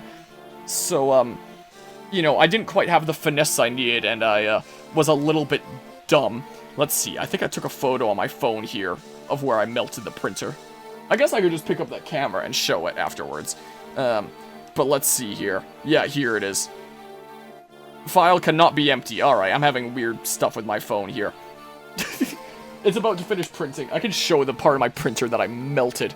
Unlock 2 emotes, nice. I'm gonna go here, because, like, yikes. Much yikes. Well, no 4th crit in a row. But yeah, almost done the... I think that's the bottom piece of the Pokeball. Or maybe it's the top piece? I don't know, I'll figure it out when it's done. Here, you can go here, sword with the axe. I could have finished you off with someone else. And Sword and Axe is the name of the Dark Deity publisher. Yeah, I should have finished you off with someone else. I'm a little bit dumb. Probably pull a bunch of people back here. But yeah, so this print is probably going to be going on for a smidge of a while here. Continue it across some streams. But then get like a functional Pokeball by the end because it's fun. I can probably move Roy in there, right? I didn't screw myself by doing this, I hope. Probably. Sorry for being so political today, no worries. Fun to... Ooh, speed went up and I got a +4! Focus on it less next time, but definitely gonna go for real this time. See ya. Okie doke. Take care there, Gearkoviak. Hope you have a good rest of the day now. Yeah, I can move there. And your res isn't like the worst thing ever, right? Wow, it's actually about as close to your defense. So either the archer or the mage can attack Lilina, but not both, unless she just, like, wrecks them. So I'm sure it'd be fine, probably. Oh, you can go there, too. 7 defense, 10 res. And you've got to have, like, more HP, right? Oh, 30, 34. Too bad Roy's not going to be close enough for the Alan buffs. Yeah, I can tell it's finishing off because it's going back and forth rapidly to just, like, do a solid fill on the top. No more infill. Just, like, completely cover that top, get a flat surface. No, we're not getting that support. Yeah, just kind of chill here, how about? Let's see here, so... I mean, if one of them wants to go after Lou, they can. Or I guess Trek or Dorothy. It's probably fine. I'm gonna have a lot of support to tear off of that thing here shortly. There are so many pirates. This is unbelievable. Oh yeah, it's done. Alright, let's have a look-see here. I'm gonna have a bunch of supports to tear off and recycle. Like, I have considered printing this the other way before, in that, like, this would just be the bottom, and then this would be the top. And maybe it would look a little bit better. I am a little bit concerned about, like, this little slot in the front where a magnet goes not quite being right. I don't know. I remember I had a reason for doing it the way that I did back when. Like, maybe it just looks, Hold on, let's... get this off of here. Maybe it's so that, like, the build plate texture, and yeah, the rough stuff here is kind of hidden away. So, okay, this is fine. Get off the little bits of filament from the build plate. I don't think I'm printing anything else tonight. Because I'll probably do this chapter and then wrap up the stream. I can print a ladybug, technically. Or like a single custom garden stake. I probably wouldn't have enough time for a ladybug, just like a piece of a ladybug, technically. So yeah, when the print is done here, I have all these supports, because I didn't want this stuff printing in midair and being droopy. I remember I had a reason for orienting it the way that I did. Maybe it's because, like, this side is a little bit more rougher. The side that prints up on, like, the outside. And then, like, the clean inside when you open the Pokeball is what you actually see. All nice and schnice. I don't know. But, tear off the supports. Like that. And then I just have the piece. Still a little bit of supports on the underside of the little lip there. But that's pretty easy to take off. And the same with this bit here. Wow. It's been a while since I printed one of these. It feels like it prints cleaner in PLA than PETG. Probably because PETG strings so much. There. Inside of a Pokeball. So that was 1 piece out of 7. And if I grab one of these hinges that I have here, they slot into there. So after a lot more printing and a lot of glue, there'll be a Pokeball. So these hinges just kind of slot into here, and I'll push it in, like, when I'm actually ready to assemble it. And then the hinges will open. Wah! So I can't really print hinges as good as this. I'm sure that there are some functional hinges that you can print. But, get that. Slot it in here and stuff. And then you'll have, like, an opening Pokeball, and I gotta print, like, the outside shell here and glue everything on. And it's gonna be a little bit of a process. As it goes with these things. Oh yeah, I don't have a hotkey to go back quickly to this layout, and I keep on saying that I should make one. Boop. Just put the little hinge back in the baggie. Yeah, sure. Why not? Do a little bit of a printing project during Fire Emblem here. Piece 1 done. I can print like the other inside bit next time or something. Or one of the shells or whatever I feel like printing. I can print them in whatever order. Doesn't really matter. Oh, you came over and you kind of body blocked. Okay. So, I mean, it's been a little while since I've done this, so I'm just gonna do a thing again. That's what I'm gonna do. Yeah, so let's go ahead and do this. Really quickly. I can hear myself a little bit louder. The fans have just chilled out there. Now it's cooled down enough, and it's like, well, time to turn off the fans. Here. And then I go ahead and finish you off with Dorothy, I think. Like that. I can turn this off now. And then there are so many pirates. Yeah, sure, just do it with Lou, whatever. Sure, give it a go. Get you out of here. And then... yeah, Lena can go ahead and do that. Finish this guy off. I wouldn't mind having Alan up there to, like, clean up, get some weapon experience, get some regular experience, too. Is there anyone else that I could really move in there that's not just gonna get completely trekked? Not particularly. This is gonna whittle you. Of course it hits me.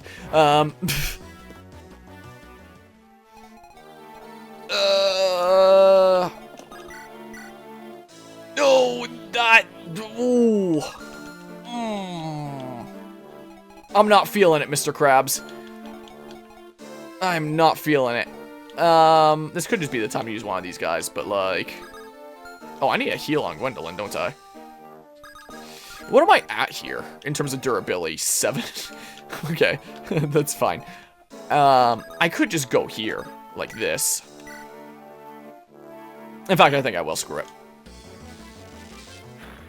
I'll heal Gwendolyn on the next turn, most likely. Ow. Okay, and then, like... oh. Oh, you can get kind of far. don't really want Gwendolyn to get completely wrecked. Okay, I think that's fine. There are so many pirates in this map. It is insane. Like, how long do they spawn? Do they just spawn until they, like, get both villages or you visit one? And that's, like, the whole condition thing for unlocking 10A or 10B is, like, they're gonna keep on going until they get one. Like, they already got the bottom left. I'm starting to think that I should just, like, pull my forces, like, upwards. But if I pull my forces upwards, they have to traverse the bridge that's right beside where pirates spawn. Maybe I just need to, like, send some strong units to, like, go get the village, and then they'll chill the hell out. Because this is actually ridiculous. Oh, God. This is a little bit of insanity. You're whittled down pretty well. Oh, my...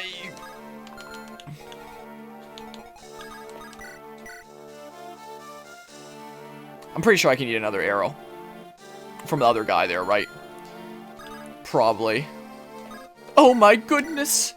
What just happened, I think, from the Zelda CDI games? A moment too late. Shortly after I said, oh my goodness, and I was trying to put my finger on, like, what the heck I was thinking of.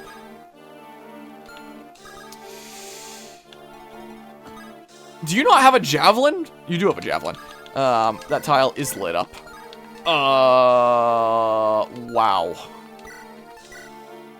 Wow,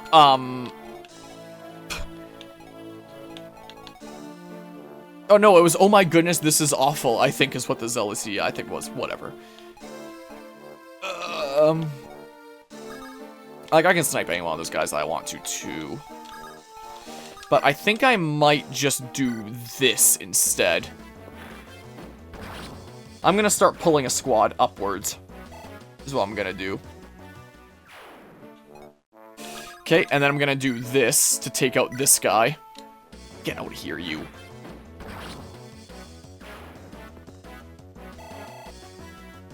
Get some decent experience there. If you go after Claire and, like, the... Nah, here. Go ahead and do this first and foremost, because I'm a little bit more concerned about this. Alan can just deal with the whole bottom stuff on his own, I think, here.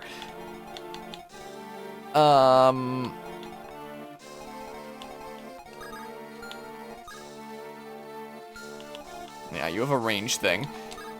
So you can't walk up to here. You're gonna have to go around that way. Around these cliff faces. I gotcha.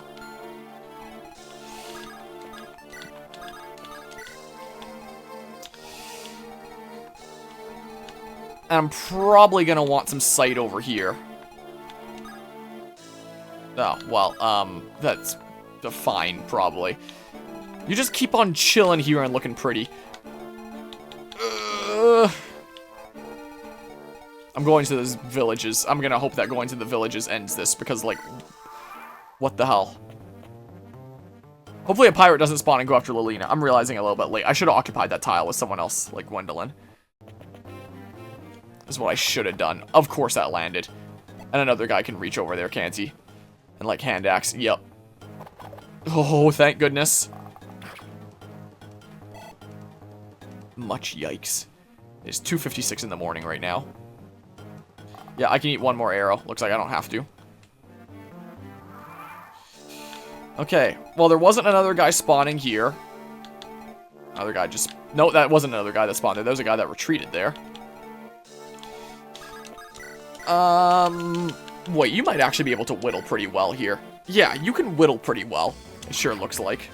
I could have probably had Chad just go up to the furthest left shore as well, and... well, never mind, there's the crit. And just, like, dodge tank things. Is what I probably could have done. Wouldn't mind healing Roy before he gets, like, too carried away over there. Maybe I can just, like, pull back here, because maybe the pirate reinforcements are kind of letting up a bit. Is what might well be going on. Here, I'm just moving back a little bit. I'm coming back to here again. This is what I'm doing. I'm gonna go ahead and shoot here again. Please don't hit me again. Oh my god, you hit me again. It's a good thing I healed first. Just in case of the possibility. Okay. Then you can get the experience off of this guy. If it's not 0%, it may as well be 50-50. I swear. Ooh! I think that's my first perfect level up of this entire playthrough! I think that's actually the first one. Wow. Oh, that feels good. I want more of those. As I continue to see those stats go up, I was definitely getting excited, I will admit. I could technically farm that. For Alan. I technically could. Turn into another one of those situations. Alright, I'm, let's see here. I think the reinforcements might actually be done. Let's go ahead and heal Roy, and let's send a squad up to these villages. Because, my good gracious. So let's see here. Yeah, that'll bait out that guy. Has a halberd. Alright, that works out fine. That's a fair tile for you to be on. Should I just... Better than you going after Roy and getting a free hit. 54% chance to hit me. That stays the same no matter what. Just keep on firing. How about? If I don't need a thunder, I won't. I was kind of hoping that would miss. It would have been nice. And yeah, I'll get a bunch of fire tomes. If this is gonna take me a little while, I could still, like, 3D print something like the button. Or the energy rings. That's what I could technically do. I'm gonna need to pull out here. Let's have a look-see here. Make sure that we're at a safe distance and stuff. Okay. Here, I can, sure, let's print some small pieces that take, like, no time at all. Screw it, while this is going on. Ugh. My headphone cord is getting caught on something. Let's see here.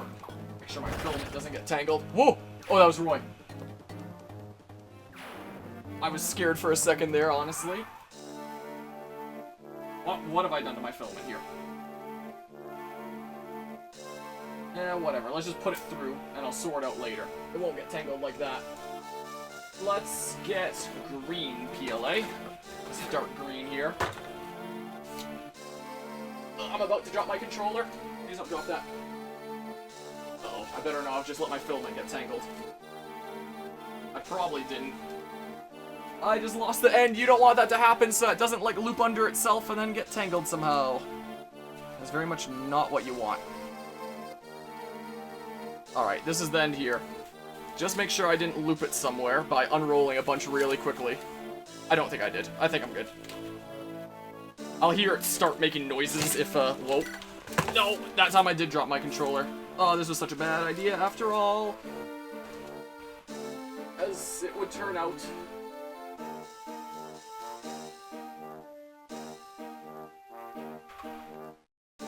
Boop, I can do that again. Here, what the heck am I doing with my turn? My headphones are poking me in my pocket. Let's see here. So, didn't get hit there. I can bait out you with Roy. Is what I think I'll do here. And I'll start moving my dudes across like this. Sure, start going for it. Alan, you just have fun over there. How about? #1 rule of Fire Emblem. Have fun. Here, use your eyes. Give me some more information. Alright, I'm probably pretty good here. Let me find the file here. So if I go to my... not that folder. My gaming folder.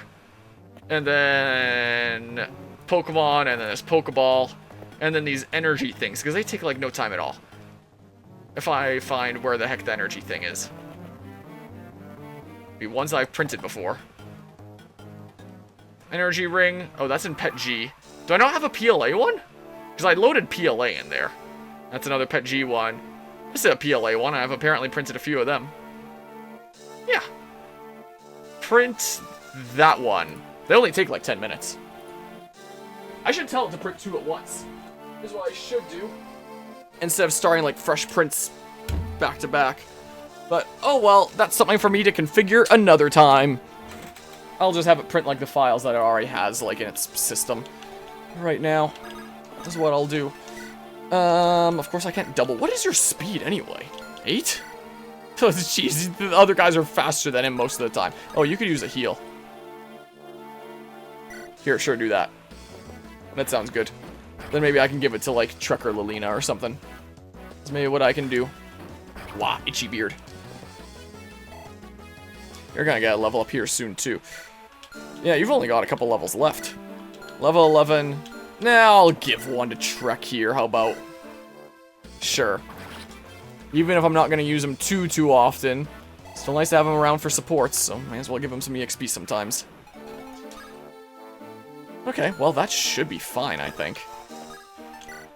Here, we'll deal with you on the next player phase. How about? I think Lou could maybe use some health really quickly. Is what he could do with. Put my pliers right here. Whoa, I just shot one of my... I thought I shot one of my calibration squares I printed here. Like, I just print these single layer squares to, like, see how well it's printing and stuff, and then label what the height was. I thought I accidentally shot one of these to my side. No, just leave them there. Let's see here. Let's quite literally see here. Oh! Oh! Hopefully that tile gets occupied by this guy, and then, like, we're fine. I didn't screw myself, did I? I hate Fog of War. Fog of War sucks. Not the biggest fan. There's some more droopies for me to grab. You move to that tile. That means the other guy can go after Lilina. That sucks. Yeah, grab some little bits of droopy plastic. Toss it in my trash can. Oh, but you went after Roy. I thought you could have made it to that tile with Lilina. That's what I thought. Maybe not. I won't exactly be able to surround you to, feed someone. Let's try doing this. Poke. So yeah, these energy things take, like, no time at all. And then they just, like, slot into these. Basically friction fit. For the most part.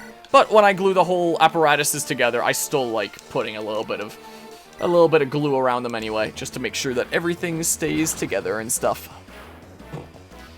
Is what I prefer. Come on, a good level up. Come on, a good level up. Oh! Gross. You're probably gonna go after Trek on the next enemy phase anyway, and give him some more EXP. I'm surprised not a single person has been hit with a poison weapon yet. Like, what the hell? Well, something.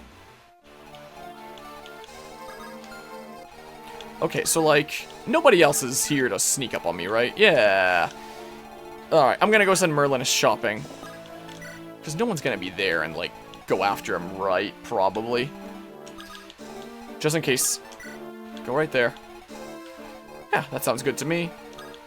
I'm turning combat animations off. Because, yeah, we're just getting that going on. That is totally exploitable. And it is very tempting. These Pokemon champions shown at home are being developed for Nintendo Switch Online and mobile. Do you think they're going to implement subscription? Do you mean developed for Nintendo Switch and mobile? I guess the Nintendo Switch Online in the sense that it's multiplayer. I don't know. I'll just wait until, like, any more news comes out and then, you know, figure stuff out then. I couldn't really say one way or another right now. Let's see. Your inventory is filled with antitoxins, but if anyone has any stuff to give here, it'll probably be okay. Just before I accidentally do something that locks me into, like, the wrong route. Or whatever the heck. Go ahead and do that. Let's visit.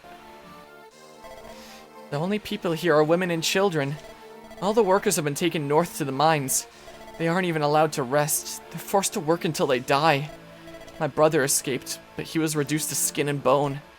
That day he came back, he was already too weak, and he drew his last breath. Now that I've told you this, can you... sorry. I've said too much. Please forget all this. We'll leave the Isles now. I got a killer bow! So, it said that I get killer bow to go, like, yeah, go to 10A and receive killer bow. So I should be going the A route. And briefly put the fog back up there. Or I can always go shopping with Roy. I just like being able to check my inventory immediately with Merlinus. This is what I kind of like. I could trek all the way around this way, but through Fog of War, it's you know. Okay, well, yeah. And then you do that. Dude didn't even say anything. Get vent and killer bow. Yeah, thanks for the trauma dump and the killer bow, I guess. Oh, I guess I could visit either or. It looks like. Alright. I kind of like Merlinus going shopping. I guess I can start moving everyone else around. I'm probably not going to need Alan on the boss. I mean, how tough is the boss, I wonder? Watch reinforcements come and, like, screw over Merlinus while he's shopping. Imagine. I would be so mad. Here, sure, I'll feel a little bit better with that. I can go buy a bunch of stabs and stuff. And a bunch of fires. Because, my goodness. You guys can just chill here, whatever. And Alan will mop up those guys after. Here, move a little bit away so that Alan can, like, move out without, Oh! I built up support points with them! No! I wasted some support points! Well, too late now. They're gonna, like, stop at that level now, I guess. Until I give them a conversation, I don't think that they can build up any more points, probably. And you guys probably built up points, too. Oh, I screwed myself support-wise for this map, didn't I? It's probably not much point trying to build up other supports. I probably inadvertently built stuff up along the way, in addition to, like, that little squad. Like, I'm sure you guys had support. Oh, what have I done? Okay, so, like... I honestly feel kind of safest having Roy go first. Quite frankly. It's already about halfway done printing that. So definitely a lot shorter prints on those ones. Merlinus, go shopping. It's gonna take a little while to navigate around. You have an iron sword in your pocket right now that someone traded you, and I forgot to trade back, I think. Okay. Look, it's just free experience on him. Imagine I max him out like Rutger. Tis possible. Here, so do a little bit, hold on. Let's see here. So the things that you had were those. I don't need any antitoxins, I've stolen enough. But like fires and heals might be good to get here. And then that one was the, it said on the site here. Let's see here, shop. So that one had like iron sword, iron axe, stuff like that. So if I really quickly deposit this. Here, and then I'll do a proper inventory in a second. Is there anyone that's going to be, like, close here, maybe? Let's see. Just a little bit sketched out about how close I get. Chad, you want to have a look-see? Oh, there's this guy that's randomly back here. You imagine if you had, like, a stealable, like, promotion item or something. How cool that would have been. You're not going to be moving off of that because everything is a friggin' seas map in this game.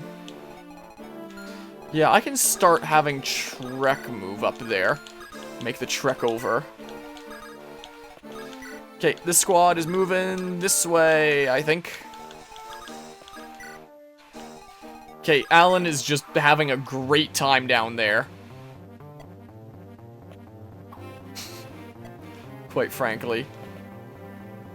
I guess this isn't a situation where I could keep it up infinitely. There isn't like a fort that I can go on, and it's not as easy to just like dip back heal. Like, they're gonna start coming in, and then I have to, like, rearrange the position of my healer and stuff, and I guess I can do, like, a weird thing where I get them stuck on a bridge, but, man, I don't feel like it. So I'm not gonna abuse it as much as, I don't know, as some previous thingamabobs. Ooh, I'm going for it. I even gotta level up. He only has one more level up to go before he's maxed for now. Damn it!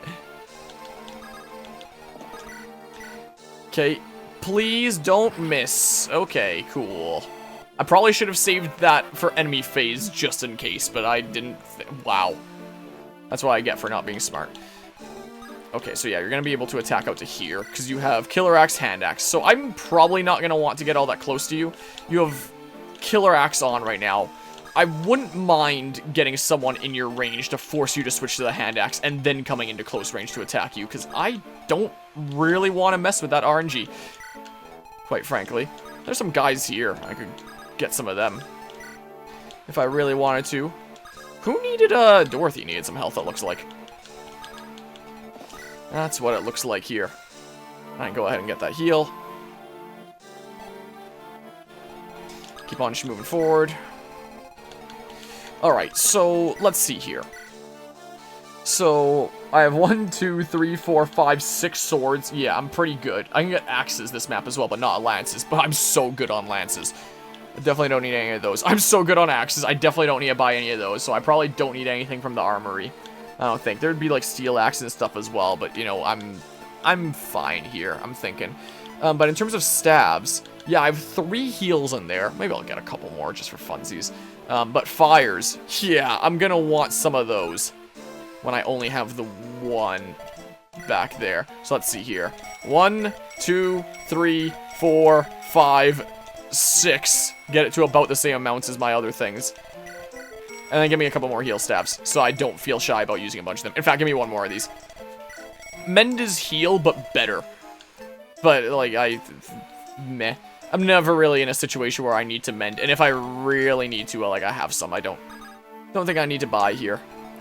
I have one, I don't actually have one in my pocket there. I'm losing my mind. I thought I did. But, like, it's fine. I usually don't need it. Heals should be good enough, methinks. Should be a-okay. Alright, gonna head to bed. It's 5 a.m. Fair enough. Yeah, it's 3:15 in the morning here. Greatly appreciate you stopping by and hanging out, Anima. Hope you have a good rest of the night. Well, if you guys are baited out, I may as well pull back here anyway. This is what I may as well do, right? Get to, like, a bit of a better position. Maybe I can have someone in the forest. Or something. But yeah, I guess I didn't need to get too close to you. 'Twould seem. Didn't have to get too close after all. Alright, yeah, I'm just moving back this way.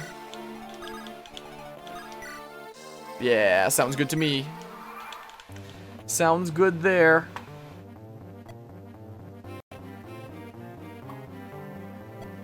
Okay. Yeah, and then, like, you'd be able to reach to there.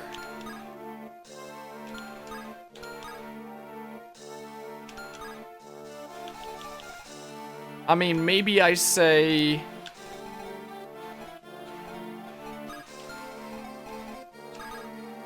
sure, I'll counter the sword guy.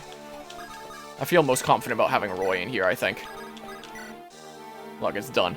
Let's see here. Tell it to keep the temperature hot. Alright. There. Little energy thing. It's just a little thing that looks like that, so it's a very small print. I like to print it this way, so it's like the nicer looking side is kind of facing upwards. Like, the other side doesn't look quite as nice. I print a little bit of supports there, because it's like kind of a weird shape here.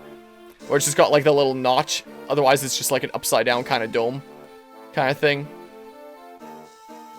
So then I just peel those off really quickly. Like that. Wow. Sometimes these ones are a little bit trickier. They like to stay on a little bit better. There. Something like that. And then it's just like a little nub, and that'll kind of fit into the outside shell to make it like perfectly aligned. So this is what kind of slots in. I can push it out later. I'm not gonna, well, I guess I won't push it perfectly into place, but it slots there. So these are like on the inside of the Pokeball. So you get one of these on either side. And I should really tell it to print these things in pairs, because for one Pokeball I need 2 anyway. I don't know why the hell I print them individually. Don't know what is wrong with me.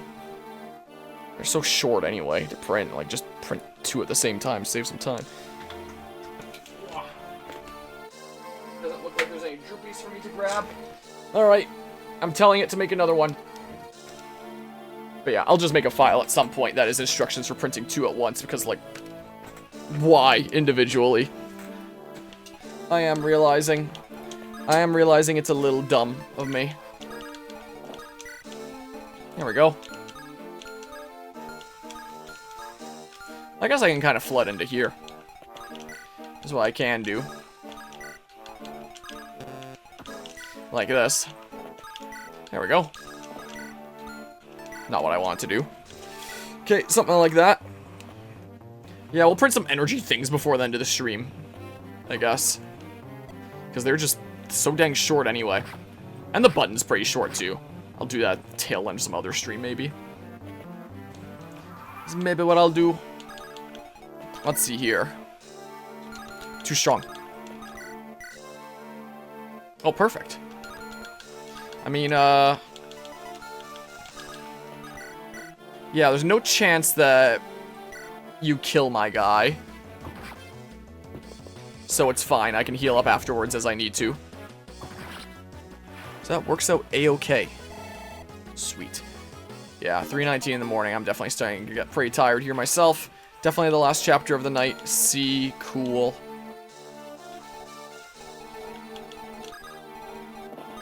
I could totally surround that guy and then, like, poke with Gwendolyn a bunch of times again. Is what I could do. Here, you form part of the wall now. While also healing him after he's, like, inevitably gonna get shot here in a second. I could move him onto this. I see I have set up another opportunity here. I am starting to take notice. Huh. Take out that guy. Get him out of here. Be gone with you.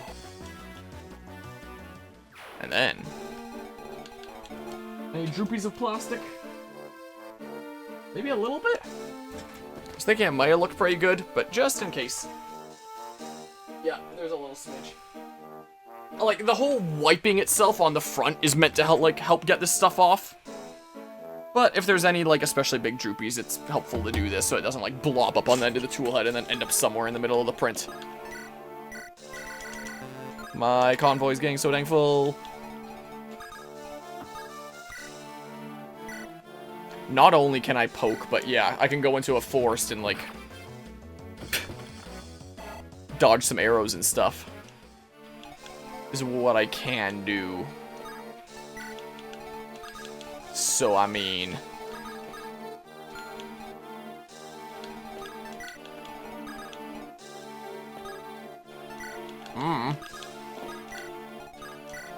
And then also grinds Alan. Though they will hit him sometimes, so, like, that can't last forever.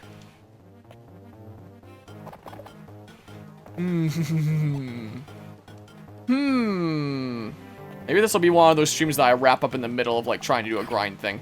Oh, well, we'll see. Like, because even with the plus 20 avoid in the forest, how worth it is it gonna be?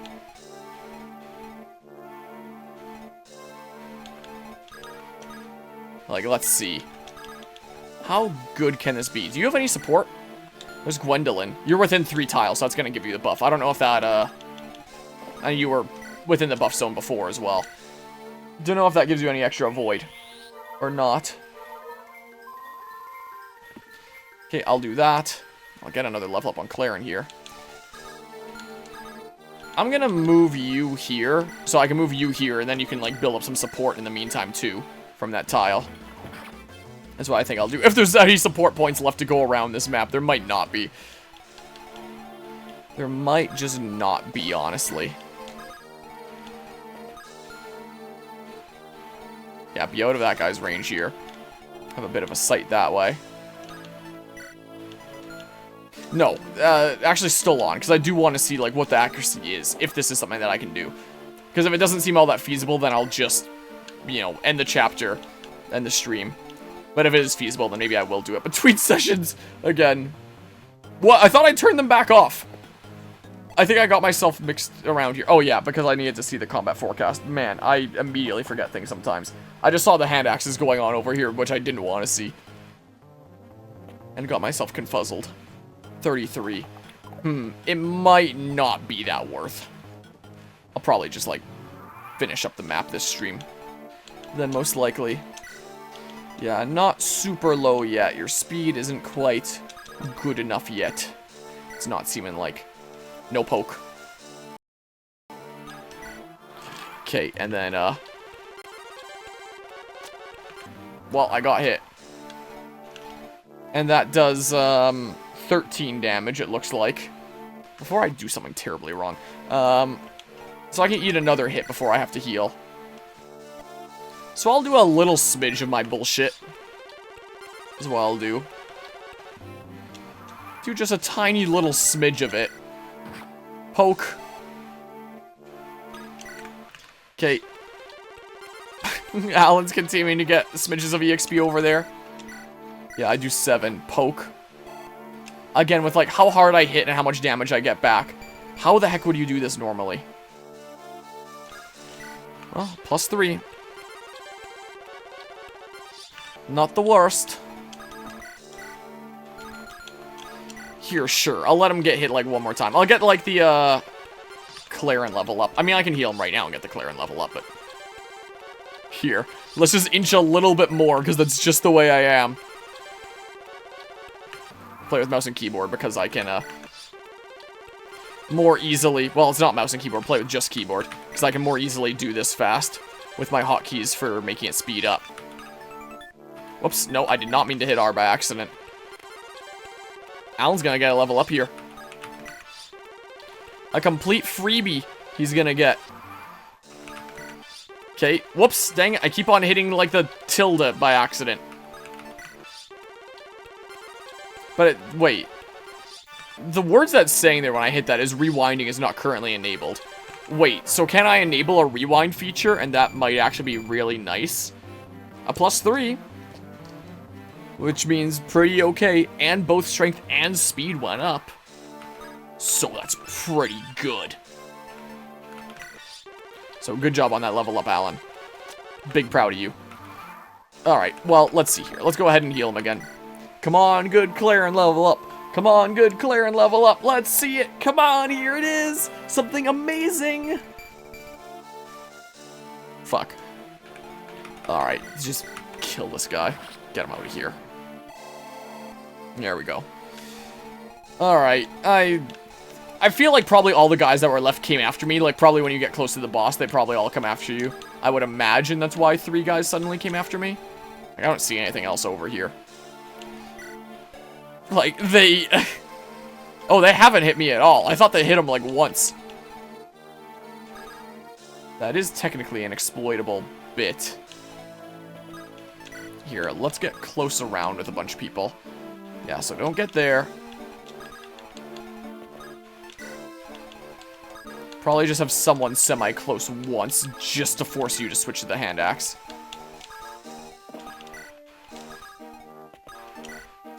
Is what I'll do.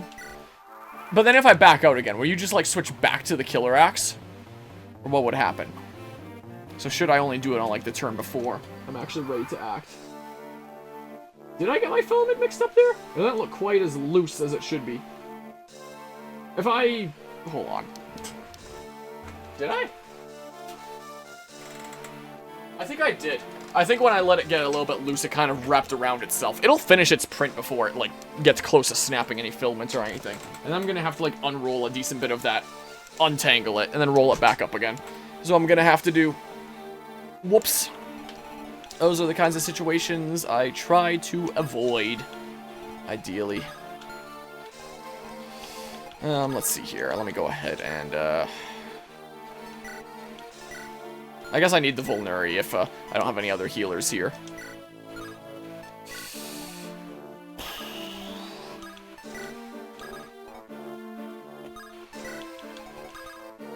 Go like here. I don't think I'm grinding up any more support this map. I'm not even gonna try. I don't think.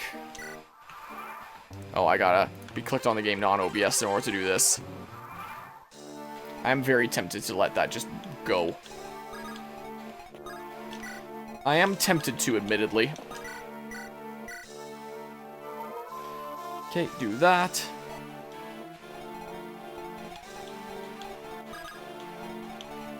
Go here. Yeah, you'll be fine from this tile. Let's just submerge us there. Sure, I don't know. Sure, if there's any last support points to build up between, like, Gwendolyn and Lilina, but I doubt that there's anything left. I shouldn't have made that square. It was a little bit dumb of me. I realized way too late. Alright, well, before everything goes terribly wrong, I'm gonna do a little smidge of this. My thing. Just a little smidge, because I can't help myself.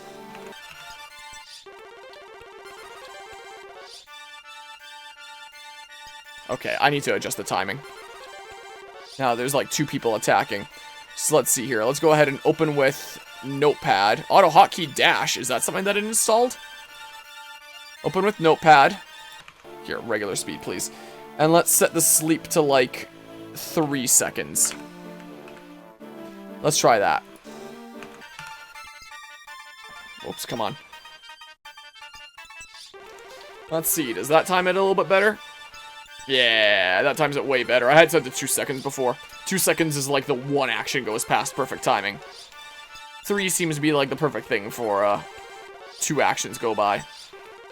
I wonder how you comment out code in auto hotkey. I should start making notes for myself about like how much time per how many actions, and then I can quickly do it whenever I need instead of randomly guessing. I've been streaming for 8.5 hours now. Time to have some water. I haven't drank during this. This has been a long stream of 3 maps. Is what this has been.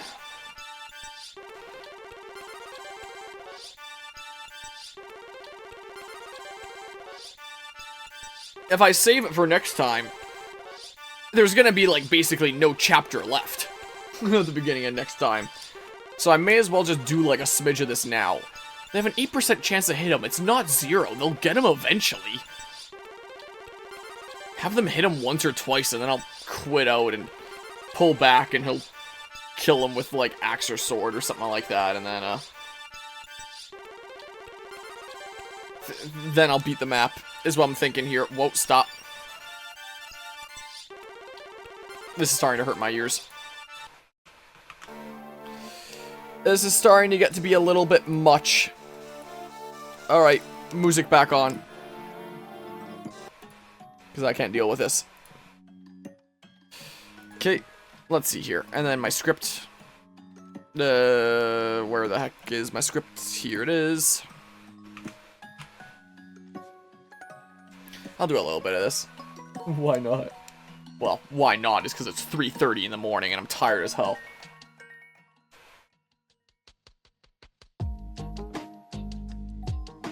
That's the reason why not. Ugh. You know, most series I do are able to keep up, like, a daily upload schedule. Well, it's also a lot easier when I actually have access to the Twitch highlighter tool. It's a little bit more difficult now when I'm individually rendering each thing. And, under normal circumstances, I'm usually able to get up, like, daily kind of Twitch stuff for all my series. Because, like, when I average my parts around, like, half an hour-ish each, this 8.5 hour stream would now be like 17 parts. Doing this one stream would cover me for like over half a month. So it usually wouldn't be too hard keeping up like the whole daily upload schedule with a lot of my series. Fire Emblem, not so much, because I end up taking like forever in maps. And while I would have parts be like shorter of like half an hour, I think that makes sense to have like 1 part per map. Or if I fail a map a few times, then have like a part that here's my failed attempts, and then 1 part that here's the full successful attempt start to finish. So that you know, ooh, +4. So that you know when you're clicking on it, like, you are seeing this map start to finish, instead of, like, here's this map part 1, here's this map part 2, here's this map part 3. I just don't think that makes that much sense to cut it up that way. I think that it's a lot better kind of experience to have it as, like, hey, here's a part per, like, map slash, you know, attempts, stuff like that. Like, I think that is what is most optimal when it comes to Fire Emblem-like stuff. But considering this 8.5 hour stream is gonna be like 3 parts, and each of them is gonna be like several hours long, maybe it doesn't make sense to be like uploading this kind of stuff like on a daily schedule each day here, because I don't think I can keep that up. Maybe have it be like twice a week or something like that, or 3 times a week. Like Mondays, Wednesdays, Fridays, or something, I don't know. Or Tuesday, Thursday, Saturday, I don't know. Like, just something that's a little bit irregular, so it's like they're going up from time to time. Because, yeah, I'm not keeping up, like, this insanity regularly. Or maybe I just upload them daily anyway, so I don't build up, like, a buffer of extra Binding Blade parts by the time that Dark Deity 2 comes out. Because they're both strategy RPGs in the same style, so I don't think that I would want to have... Well, would I want to have, like, both of them going up simultaneously? I might just have them be, like, taking turns. Usually when I'm playing 2 games in the same series, or 2, like, very similar games at the same time, then I'll have them take, like, the same time slot of daily uploads thingamabobs. So, let's say every day at 6 AM I have a Fire Emblem video go up. Then I would have that be, like, Fire Emblem and Dark Deity stuff together, and that, like, hey, I did this Fire Emblem stream, then this Dark Deity stream, then this Fire Emblem stream. Then I would have the parts go up of, like, Fire Emblem this day, Fire Emblem this day, Dark Deity this day, Dark Deity this day, Fire Emblem this day, Fire Emblem this day, and, like, whatever order I did, like, the actual streams in. So I don't have, like, too much of the exact same thing going up, like, constantly. So if things are very similar, then, you know, kind of, I'm going back and forth and stuff in a way that maybe makes sense. I don't know. So maybe I consider doing that, or maybe I shouldn't, because, you know, it's not like they're going into the same overarching series playlist. Like, if I'm doing 2 games in the same series, then they do go into, like, a same overarching playlist of, like, here's everything under this IP in order. And then stuff is going up, like, in the order that it happened, and I always have those playlists be, like, in the order of, like, occurrence in real life. But it's not like the Dark Deity stuff will be going into a Fire Emblem playlist or anything, so maybe it doesn't really matter, and I just have them go up alongside one another anyway, instead of being in the same time slot. Just thinking they're gonna be, like, very similar-ish games gameplay-wise. And I was thinking about just not starting the Binding Blade playthrough when I did for that reason, because I figured Dark Deity would be coming out soon, and that I didn't want to have +3 in both strength and speed. Hell yeah! I thought maybe I shouldn't start Binding Blade until later this year, because then I'd probably have, like, 2 very similar things going on at the same time. But, yeah. Samra, I'm probably gonna wrap up the stream here soon because it's 3:30 in the morning. I just have to beat the boss over there, but I'm cheesing this.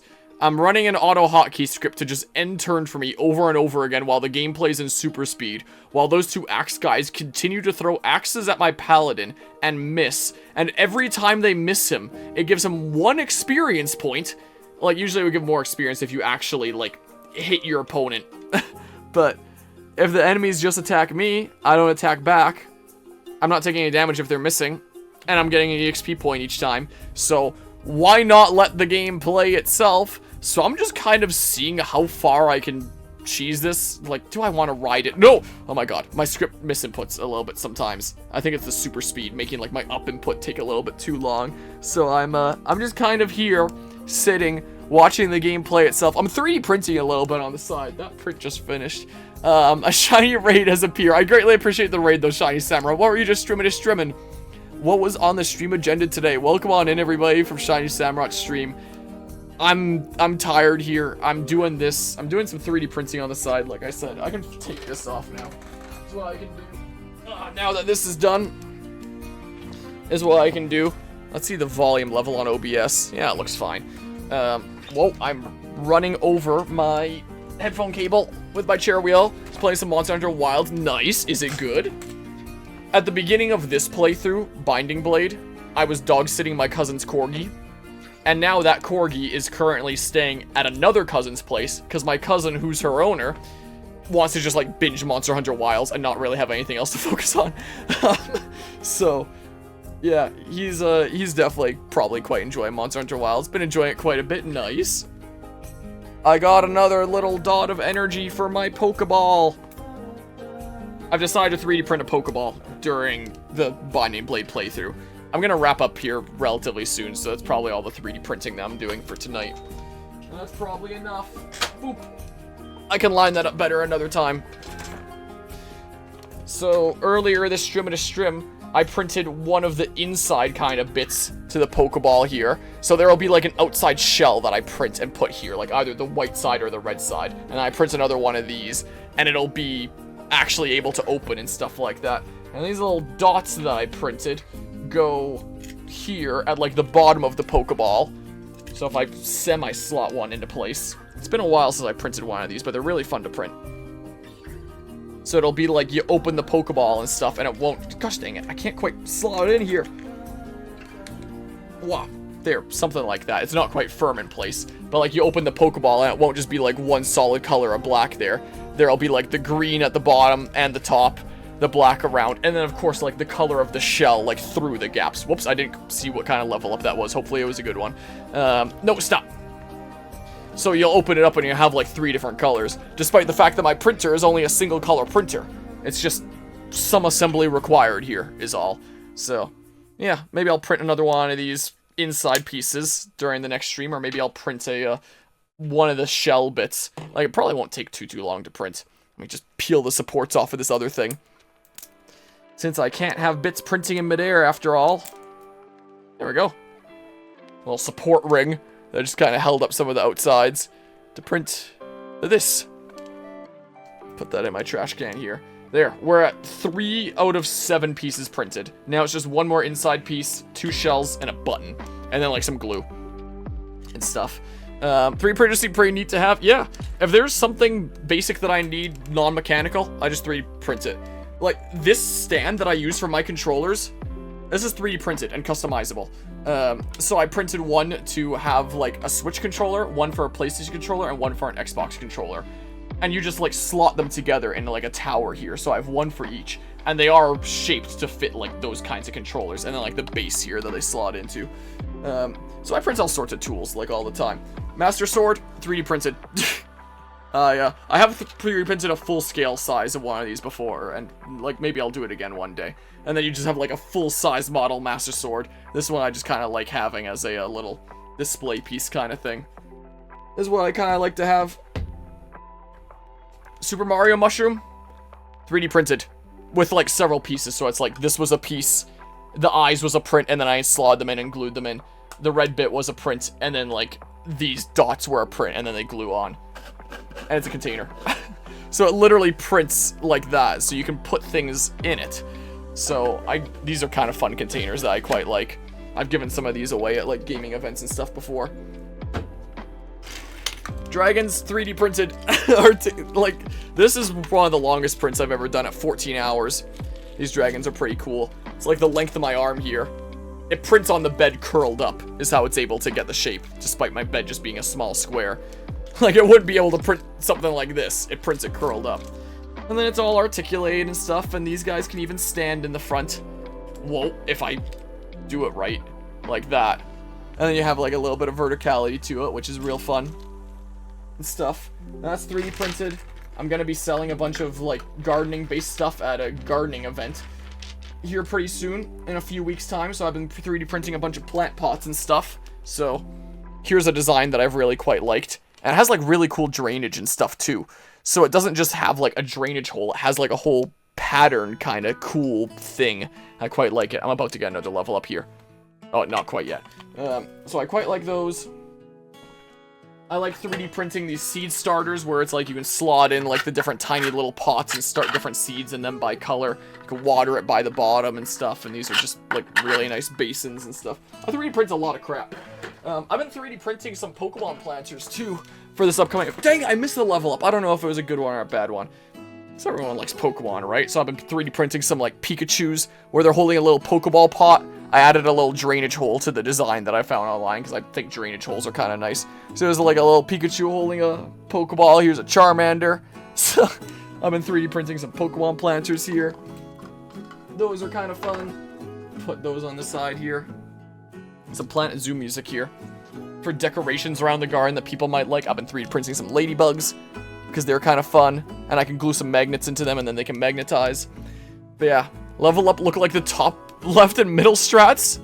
The middle stats. Top left would be HP, and middle right. Maybe my defense went up or something then. Is what might well have happened. I've been 3D printing some tomato steaks and stuff. Wow, here. I can, it's a little bit easier to see like this. Got like a couple different colors going on there.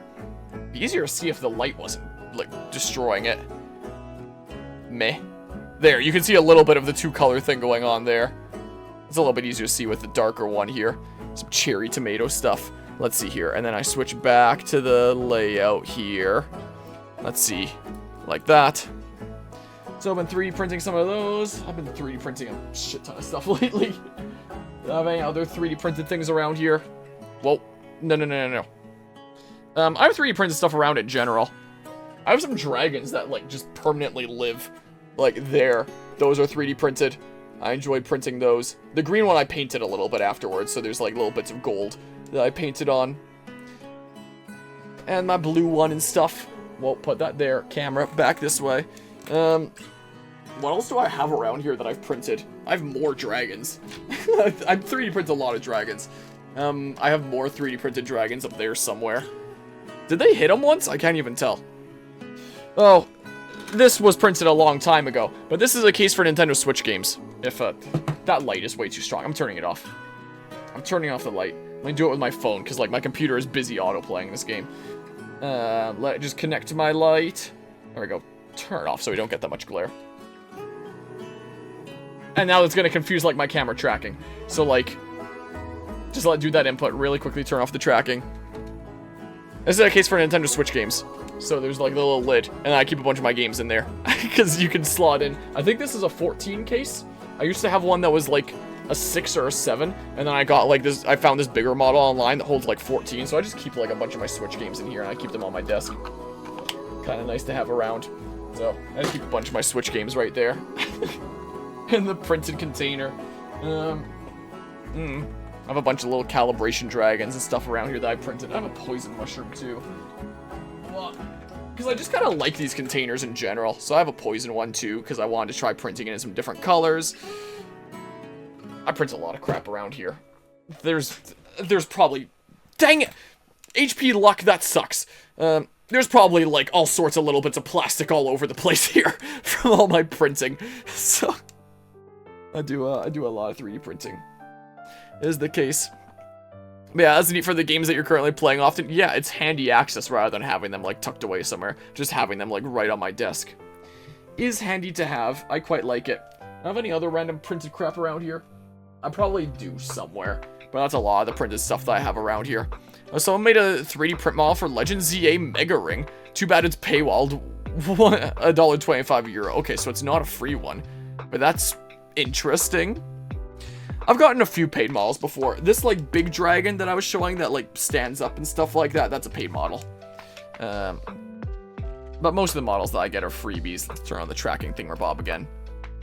So that stays kind of centered on me as I move around and stuff. Yeah, I think that's most of the printed stuff that I have around here. I've done a lot of 3D printing kind of stuff. Whoa, there drops one of the energy things. Yeah, let's just complete making a Pokeball during this playthrough, why not? And it won't even take all that much of the playthrough. Like, we're already, like, almost halfway done with this kind of stuff done. 3 more long prints, 1 more short print. If I did it starting at the beginning of next stream and it was about the same length of this stream, then it'd be done next stream. Well, all the pieces would be done. I have to assemble them. Which, that would give me something to do while I'm doing this. I could do, like, a little bit of assembly. Like, the next time that I start cheesing the game, we can do a little bit of arts and crafts with Harmonia of just gluing together, like, my 3D printed pieces and then letting it sit. And then during the next stream, when, like, the glue is hard, I could be like, hey, look, here's the final product and stuff. That'd be all cool. Now I'm just playing with my stupidly expensive spring for my truck. Why does shipping have to cost so much?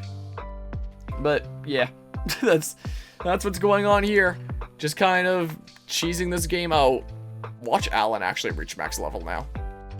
Like, my goodness gracious. It is slightly tempting, admittedly. I don't know what level he's at right now. He's at something. Because how the spring blends in with like my shirt and scarf, you can't even tell what I've got on my fingers, if anything. Yep, there is. That's what I actually print the domes for my seed starters out of. There is indeed. So these little seed starters that I slot in things like the pots that I printed at the very beginning of the stream, where you just put these and start a bunch of seeds. It can really help to germinate seeds when you keep the humidity in. Like, that definitely helps with some seeds, but you still want light to be getting in. So I use transparent filament, which is like this. So that still lets light through, but it keeps the humidity in. So like you can see my hand through it here. And then you just put the dome on. And then there, you have a little humidity dome over your seeds. And these make for like really great seed starters. And then when you want to check on them, you just like take the dome off and you have a little bit of a look-see.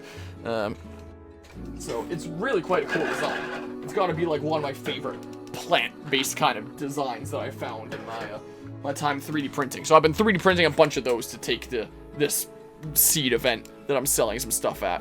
Dang it, I missed another level up. I don't know if it was good or bad then. So yeah, there is transparent filament.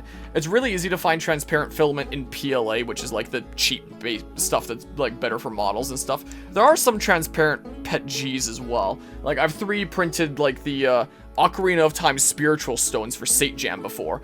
So for like the Kokiri Emerald, the Goron Ruby, and the Zora Sapphire, I would use transparent filament of each of those colors. So you can get like colored transparent filaments, and then you can you know, kind of see through them and stuff, and it's kind of cool like that. Like, let's see here. I have not too low down here. I mean, I guess I can just grab one of the lowest ones. Wait, is this one of the transparent ones? The blue, purple, black? This is a transparent blue. Ugh.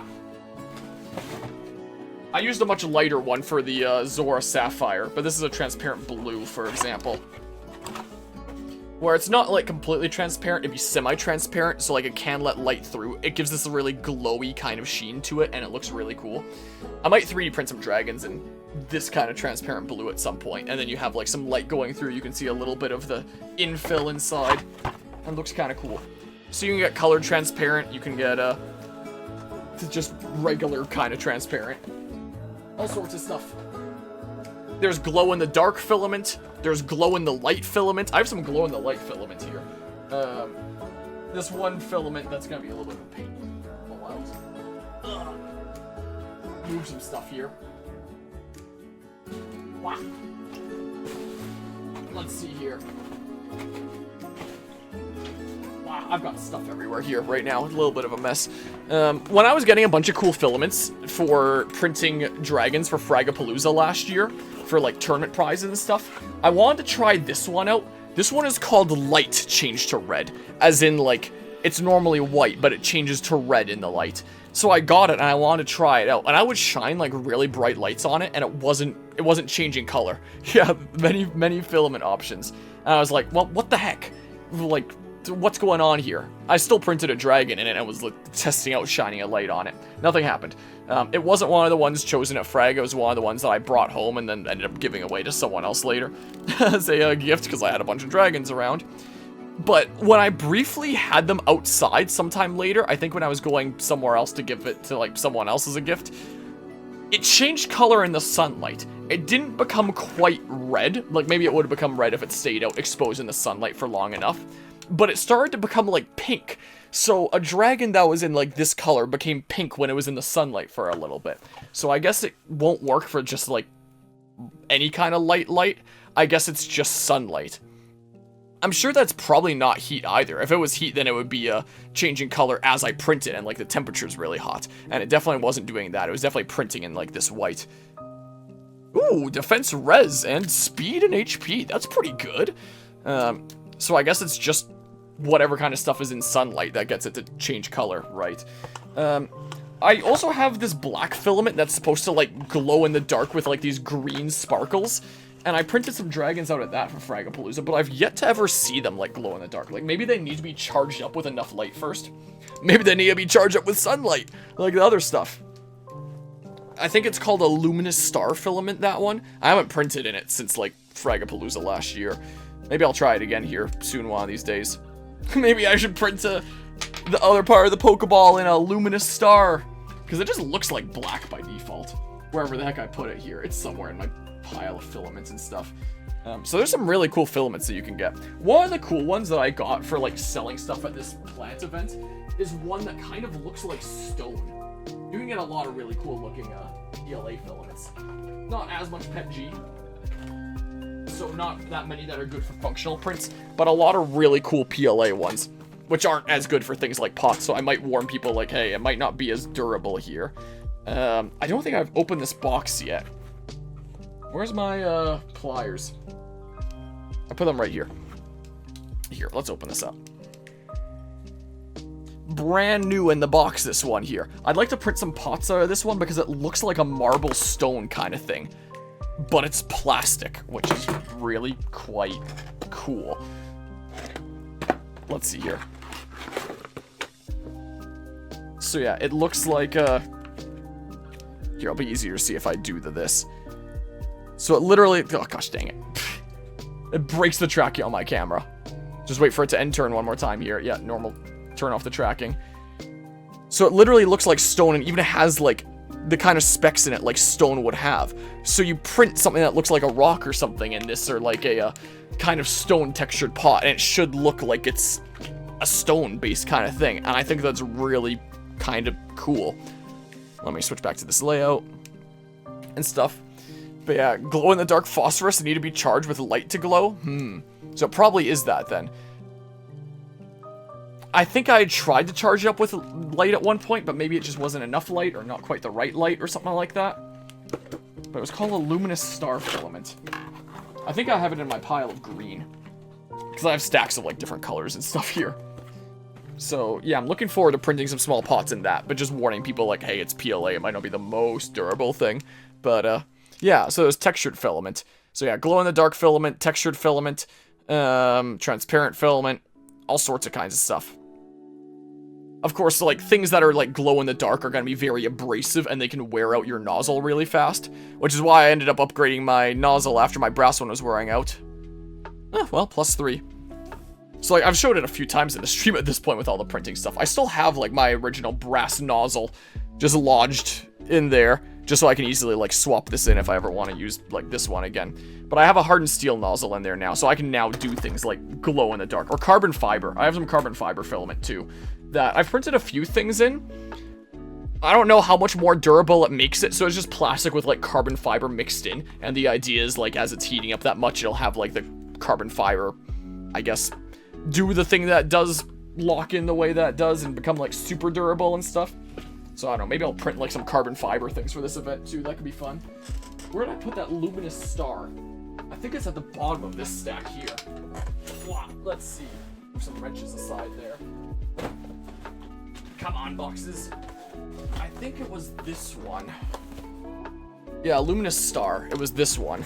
So I haven't... Oh my god, I just ran my chair over my headphone cable again. So I haven't printed in this one in a long time. But it's a black filament. I think it's a PLA. Yeah, it's a PLA. I could absolutely print, like, the inside of a Pokeball on this just to be kind of fun. Maybe if I end up printing Anima, that luxury ball, after all, have the inside be like this to be, like, really funky. But just as is, it just kind of looks like a black filament with just kind of like some specks in it and stuff. So they're supposed to glow green in the dark, get like green specks and stuff. I've yet to see it do it. I might not have put it through like enough tests to be able to see it do that. But that's what it's supposed to do here. Boodabop. So maybe it warrants some more experimentation here. Maybe. Oh, here's another thing that I 3D print. Filament clips. Because if you let your filament just go loose and then it, like, goes under itself or stuff like that, then it won't be able to, like, roll freely, and then as you're printing, then it'll just, like, tangle on itself, it'll pull and eventually snap or, like, damage your printer or something like that. So it's important to make sure that the filament is, like, straight, not tangled and stuff like that. So the clips that keep the filament in place I 3D print those. So that little black piece there is 3D printed as well. So I 3D print a lot of 3D printing tools as well. It's kind of handy to have. Yeah, it might just. It looks almost semi-transparent. Like I can see a little bit of light coming through almost. It might be really cool rather than just like solid black here and give it enough light and open it up and maybe rarely see it get like some glowing. That might be kind of cool. Plus, I just haven't used this roll in like so long. Gotta burn it on something. Is what I gotta do. Alright, put that back there. So there's some really cool filaments. I think some of my favorites are like rainbow filaments and stuff. So they'll like change from one color into another, Like, let's see here. Did I have one here? Was that what this was? Yeah. Rainbow one. So I printed a bunch of Fragapalooza dragons out of this, and I keep on getting like different colors because they keep on being at a different part of the roll that's different colors. So like it just looks like that, and it slowly goes from one color to another color to another color. Not the best level up, but hey, it's something. So from this same roll, I would just keep on using it over and over and over again, and each dragon would be like a different mix of like 2 colors or something like that from the sizes that I was printing them at. So it was a great way to get like a bunch of diversity in my and the dragons I was printing for Frag. And I'll probably print a bunch of dragons in this for this upcoming gardening event. If I can actually figure out how to print like bigger things and diagnose the issues going on with my printer that I'm having some issues with. If I can actually close this again, that'd be great. If I can do that, I'll sort out all my filaments sometime later here. I'm just gonna be going right to bed after this. This is what I'm gonna do. Yeah, I can get a lot of experience out of this, it sure seems like. I don't know what level I'm at now, but I've gained a lot of levels. That's definitely been the case. Why, that'd say like level 15 or something there. May as well ride it. May as well ride it here now. My goodness. But yeah, so there's some really cool things that can be made, and a lot of really cool filaments. I was recently at a 3D printing shop, Rep Warehouse it's called, and just browsing some of their filaments out of curiosity for what they had. And one of the most unique ones I saw there was they had a rainbow glow in the dark. So they had one of those ones that's like multiple colors and it switches from one to another. But it was a glow in the dark filament. So I guess you would have like multiple colors kind of glowing in the dark on like a final big print or something. It was kind of interesting. I almost bought it. I was thinking about it. I have enough filament as is right now, but I was thinking about it. Maybe one day I'll pick one up and give it a go. Might be kind of fun. Something else that I might do at some point is I might pick up a transparent Pet G that, like just regular, not one of the other colors. And then when I'm printing like a basin that is meant to hold water for a plant, I can print that part in transparent. And then when it gets up to like the walls where you don't have to see the water, then I would do like a solid color. So then when you're filling it up, you can literally like see the water in it. I thought might potentially be a good idea. But I don't have any transparent Pet G right now in like regular colors. I did see some at the shop as well, but I was like, I'll hold off for now. I have so much filament. I'll wait until I've printed a bunch of stuff and then I'll see what I'm running low on and then I can do like a supply run or something. Kind of restock on the things that I'm low on here. It is just at 4 in the morning. Well, it's just at 4 or 1 in the morning. Because I know it's a little bit late at hitting 4 in the morning. So, yeah. That's what I'm thinking about doing there. Is what I'm thinking about here. This is... Stop! Stop inputting a little bit too far. But yeah, printing's kind of fun. This whole trying to figure out the issues with my printer as I'm trying to, like, actually make product for an event that I have a booth at for the first time is kind of driving me up the wall, honestly. Because I keep on wanting my printer to just work and just make things, and it just isn't. Well, his speed went up. Can't complain too much about that, because it was his strength that was way too high and his speed that I wanted to get up. So if his speed now goes up, that'd be great. I don't think he's going to be whittling anyone down anymore from here. He's just going to be, like, super strong. Is what's going to happen. But yeah, I think that there might be some slight warp to my bed or something. The surface it's printing on. And I'm running into he's level 16. I may as well just max him out at this point at 20. Whatever. I'll have 2 level 2020 characters. Rutger and Alan. Won't that be something? My goodness. I could probably shove Claren down there too, but like... meh. She'll be healing a whole bunch throughout this game anyway. So, it's fine. There'll be other opportunities, and she's already like one of my strongest units, already really strong. But yeah, during the time that I was getting ready for Fragapalooza and I was printing all those dragons, like, it was working great. I was printing them like crazy. Then sometimes not aligning or something like that. So the bed has given me a little bit of difficulty. So the bed is like the surface that I print on. So not even just like the plate here, but just like the whole surface in general there. You want it to be even as best you can, because if you have a side that's a little bit too high and a side that's a little bit too low, then as you're going across, like this stuff that prints on the side that's too high is gonna get like way too pressed into the plate and it's gonna like smear and go everywhere. And the stuff that's way too low, the nozzle's gonna be printing above it and not actually touching the plate, and then you're gonna get like filament spaghetti over here. Or even if it does touch the plate, then you know, it might not be really on there. Because I'm gaining free XP is what's going on. Free grinding.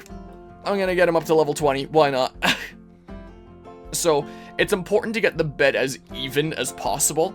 And there's like 4 adjustment screws on the 4 corners on like the bottom, where it's like you tighten them and it'll pull the bed more down. You loosen them and it'll let the bed more up in that corner. And I've been adjusting those things to about as even as I could possibly get it.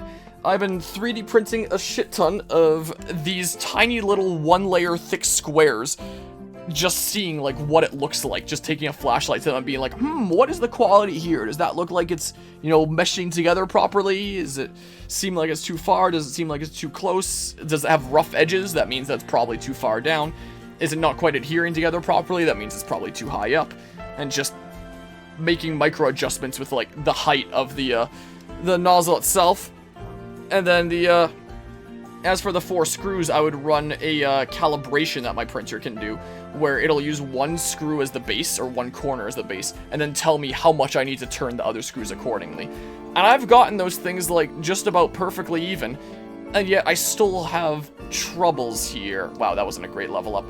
I'm still having troubles here, and when I am calibrating the bed, so, calibrating the bed, it uses a little probe.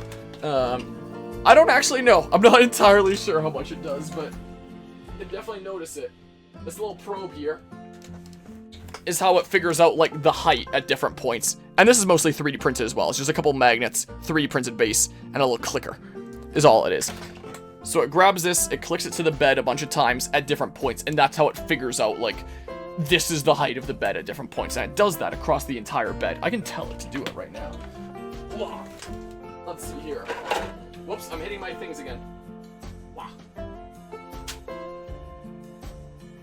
And even though I get like the 4 corners as even as possible, there's still some points where it seems like it's a little bit lower compared to the others, or like some smidges where it's higher.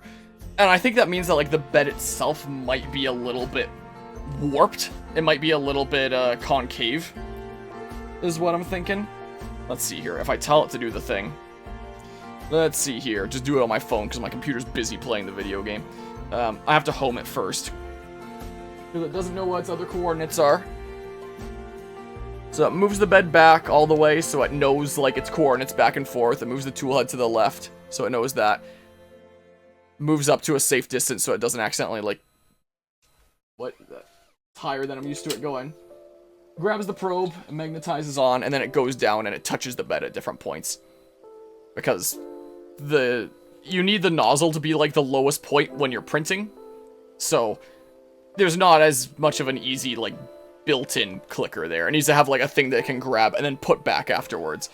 Because if the clicker is on there as the lowest point, if it's lower than the nozzle, it's gonna scrape across the bed and or scrape across the print, I should say. Because yeah, you need the nozzle to be lowest when you're actually printing. So there, just put that back. Go ahead and figure out the tilt. So go ahead and grab that. And it just uses that to tap different points. I don't know if there's an issue with my probe, potentially. Like, it is a very, very basic simple kind of probe, and my cousin and I were talking about replacing that little probe at some point, potentially. But some of the readings are a little bit inconsistent across the bed. I'm wondering if my bed itself might be a little bit warped. And so, like, it might only be warped like a little bit, like fractions of a millimeter. But when every single layer that I'm doing is only different in height by 0.2 of a millimeter, like, a fraction of a millimeter makes a massive difference.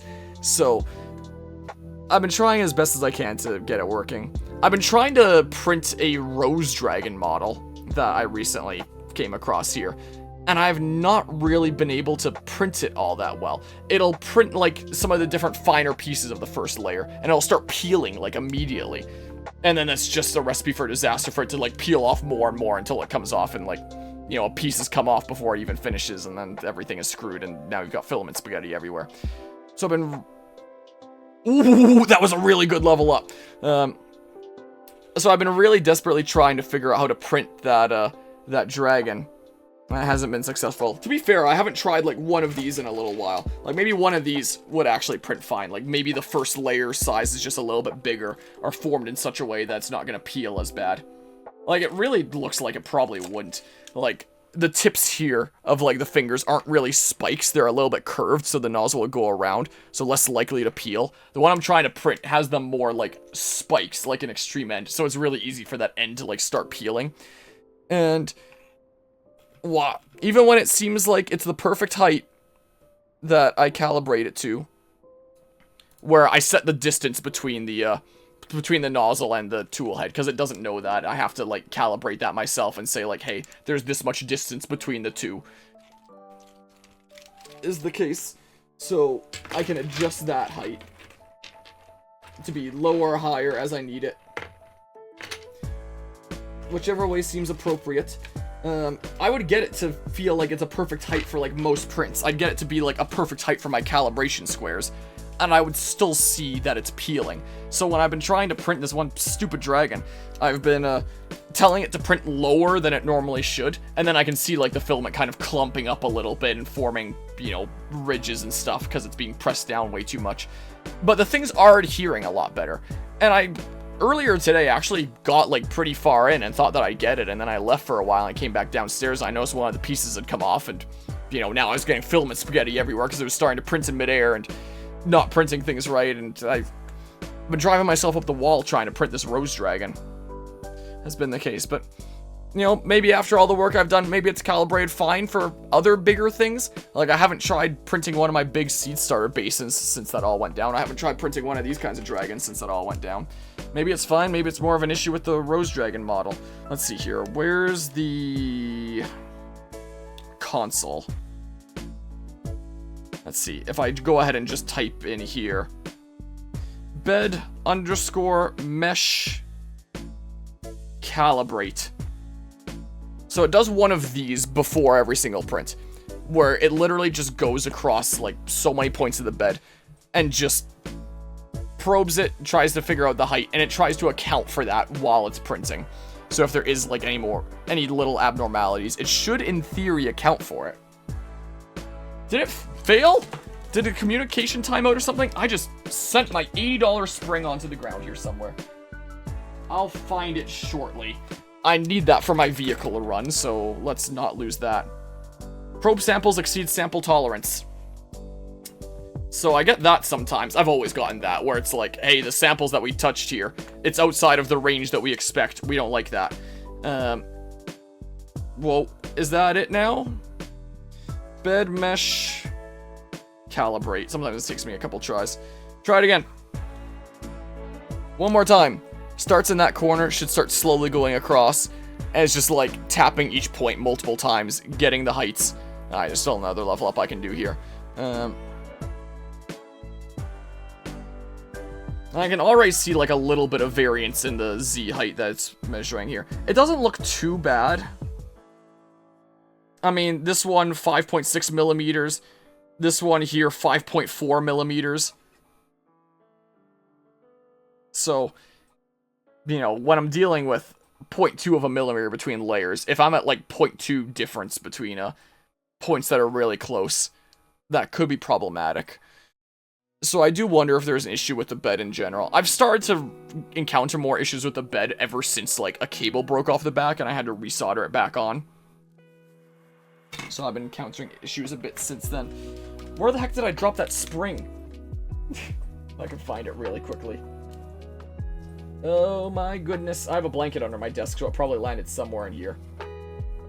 I don't know where my spring went. I will find it shortly here, whatever. I'll find it. I'll get my truck driving again. Because I do need that to drive. Funnily enough. So yeah, it just goes across the whole bed. And like, the little differences it should, like, account for. I've never had these kinds of issues with the bed before. It's always been able to account for it, as long as I set, like, the offset between the probe and the nozzle correctly. As long as I do that, then things typically seem to work fine. But I've been having a lot of issues lately. Yep, now it completed the bed mesh calibrate. It has the bed mesh state figured out. It's like, hey, I got it all figured out. I'm ready to do stuff now. I know what the bed looks like. I can account for that as I print. So I'm printing a bunch of those squares. I've been testing out, like, different points as well. I've been doing this one print that's literally just, like, 3 long rectangles, where I print one at the bottom, one at the middle, and then one at the top. And then I just, like, compare the textures of them. And I keep on finding that, like, the bottom right corner seems like it's too high, and the top left corner seems like it's too low. I will even out those screws to be, like, darn near perfect by what my printer tells me to do. Like, turn this amount, turn this amount, and keep on doing the test until it tells me to turn it, like, barely anything, if at all. Like, get it darn near perfectly. I'll calibrate the height until it prints these squares, like, perfectly. And I print these rectangles, and I still have a corner that's too rough and a corner that's, like, too sparse. So I don't know what kind of forbidden magic is going on here that is just making this, like, the most abysmal thing ever. But it is definitely stressing me out. Damn it! A final level up, and it's HP luck. Man. That's just my luck. Well, he made it to level 20. His final stats, he maxed his strength and his speed. That's pretty good, actually. Maxing strength and speed. That's good. Be nice if his skill was higher. He's more defensive than Rutger. But Rutger's weirdly defensive. He has, like, 16 defense as a Swordmaster, which is kind of odd. Yeah, I'm definitely not dissatisfied with this, Alan. Now, before I screw everything up here, make some dumb mistake and lose it all. Here, do that. Here, and then I'll take these guys out and get a little bit of weapon experience. Why not? They probably can't even hit him anymore. I could probably move Clarin in here as well and get, like, some experience on her, but I'm tired. I want to go to bed. This is enough for me. So, yeah, and I'll probably end up reaching out to my cousin who, like, first built that machine and chat with him a bit about it. I mean, I've already chatted with him a bit about it on Discord, and it sounds to him like a little bit of a new problem that he hasn't really encountered here before. But, you know, maybe do some more troubleshooting stuff with him. Maybe bring it by his place one day and just, like, spend a while going at it or something or other if it isn't too much of a bother to him. And, here. One more time really quickly just from here. Is maybe what I'll do. Because it sure does work out great that right after I'm like, hey, let's actually try out setting up, like, a small vendor stall at, like, a gardening event, like, selling some of my 3D printed stuff for the first time and see how it goes. Then I start running into all these issues. Like, just my luck, huh? This is a Xenoblade cover, right? This is what this is. Yep, Xenoblade Chronicles 3, Great Coat Falls, or however the heck that's pronounced. Real relaxing stuff. Yeah, I want you to switch to the hand axe, is what I would kind of like here. Because I'm not liking the look of that killer axe. So you're gonna use the hand axe, because it's the only thing you can attack at range with. Maybe the fog didn't stop you. But you must be in rough shape at least. I'll finish you off. Yeah, now he's got a hand axe. He still has a decent chance of critting. I guess because he's the Berserker class. Out of curiosity here. That's 0 damage I could do. 3 damage I could do. Roy can do 3 times 2. 18 times 2. There's a chance he crits. Man, imagine doing everything I did in this chapter and then I died to a random crit and I needed to reset if I didn't have save states. So, yeah, I would find this game very unplayable without save states, honestly. Here, get him, Lou. Don't crit him. Don't crit him. Good. You missed, too. Sweet. Okay. He's pretty low. Can I feed him to, like, Lilina? I don't have any more supports here, do I? No, I sure don't. 68% chance to hit. If I hit this, he dies. If I miss it, I probably die. I will save state abuse here. I don't care. Just land it the first time, though, and I won't need to. Heck yeah! Who are you? I can turn this off now. You're no ordinary army. Yeah, I'm the guy that's cheesing this game. By, like, sitting around while people miss me over and over again. So I get, like, wicked amounts of levels. Wow. If I could get any +1, though, it would be in speed. Because her speed growth is, like, actual garbage. So, that is probably the least upset I've ever been about a +1. I'm pretty sure last chapter, Lilina was level 1. I've gotten her up to level 13 now. Well, I sure know how to give experience in these games. Alright, let's go ahead and pause this. Stop, as nice as it is. Go ahead and unmute the game now. Here we go. Heck yeah! There, I win. I beat the thing. Look, story actually happens here sometimes. Merlinus, it appeared the enemy was trying to ambush us. They must have known we were coming. I think there's more to this than we realize.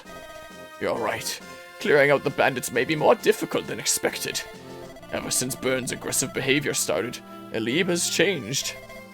I don't even know what to expect. Dragons appearing, Byrne's sudden invasion, the collapse of the Lycian League. Everything happened so suddenly. In the end, I suppose all we can do is take it one problem at a time. Like me with my printer issues. Now, where do we go from here? I end stream and then I find my spring. Let's move north along the coast. Imagine I never actually find it again. I have to order another one. I waited for this thing for like a month. North? Toward the mines? Yes.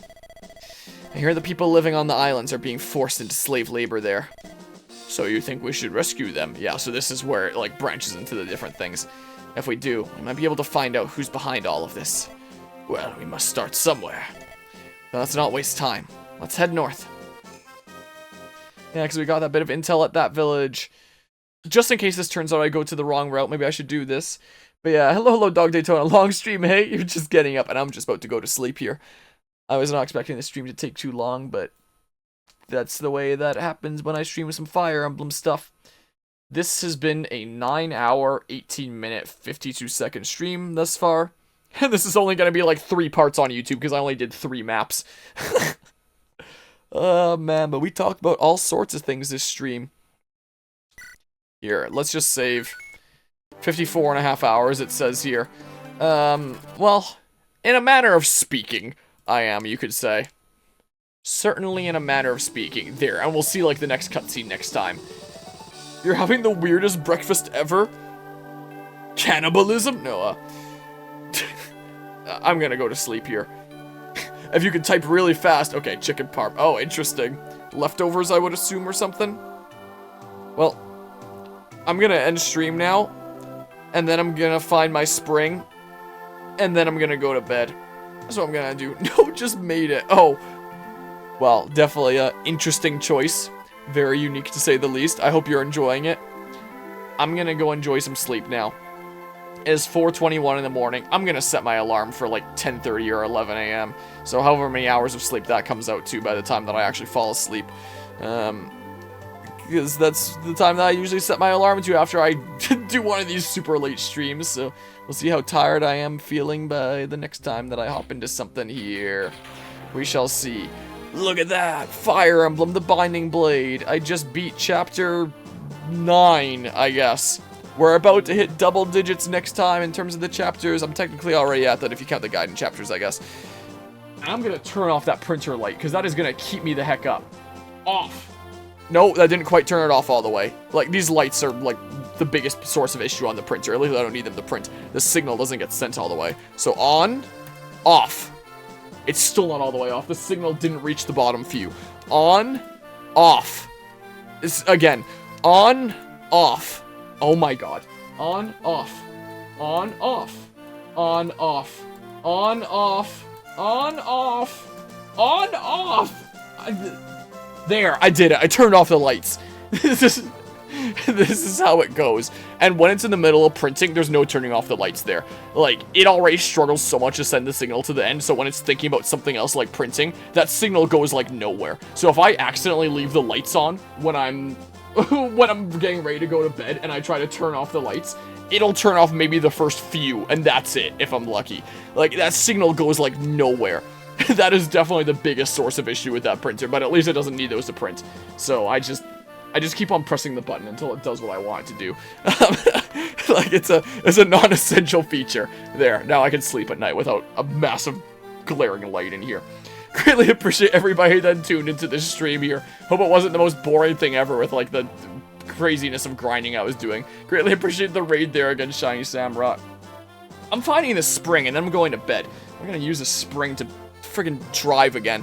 In the manual vehicle that we were discussing earlier in the stream, how it works. The 3 on the tree. Alright, time to find a spring and sleep. Until next time, when we continue printing this Pokeball, take care and see you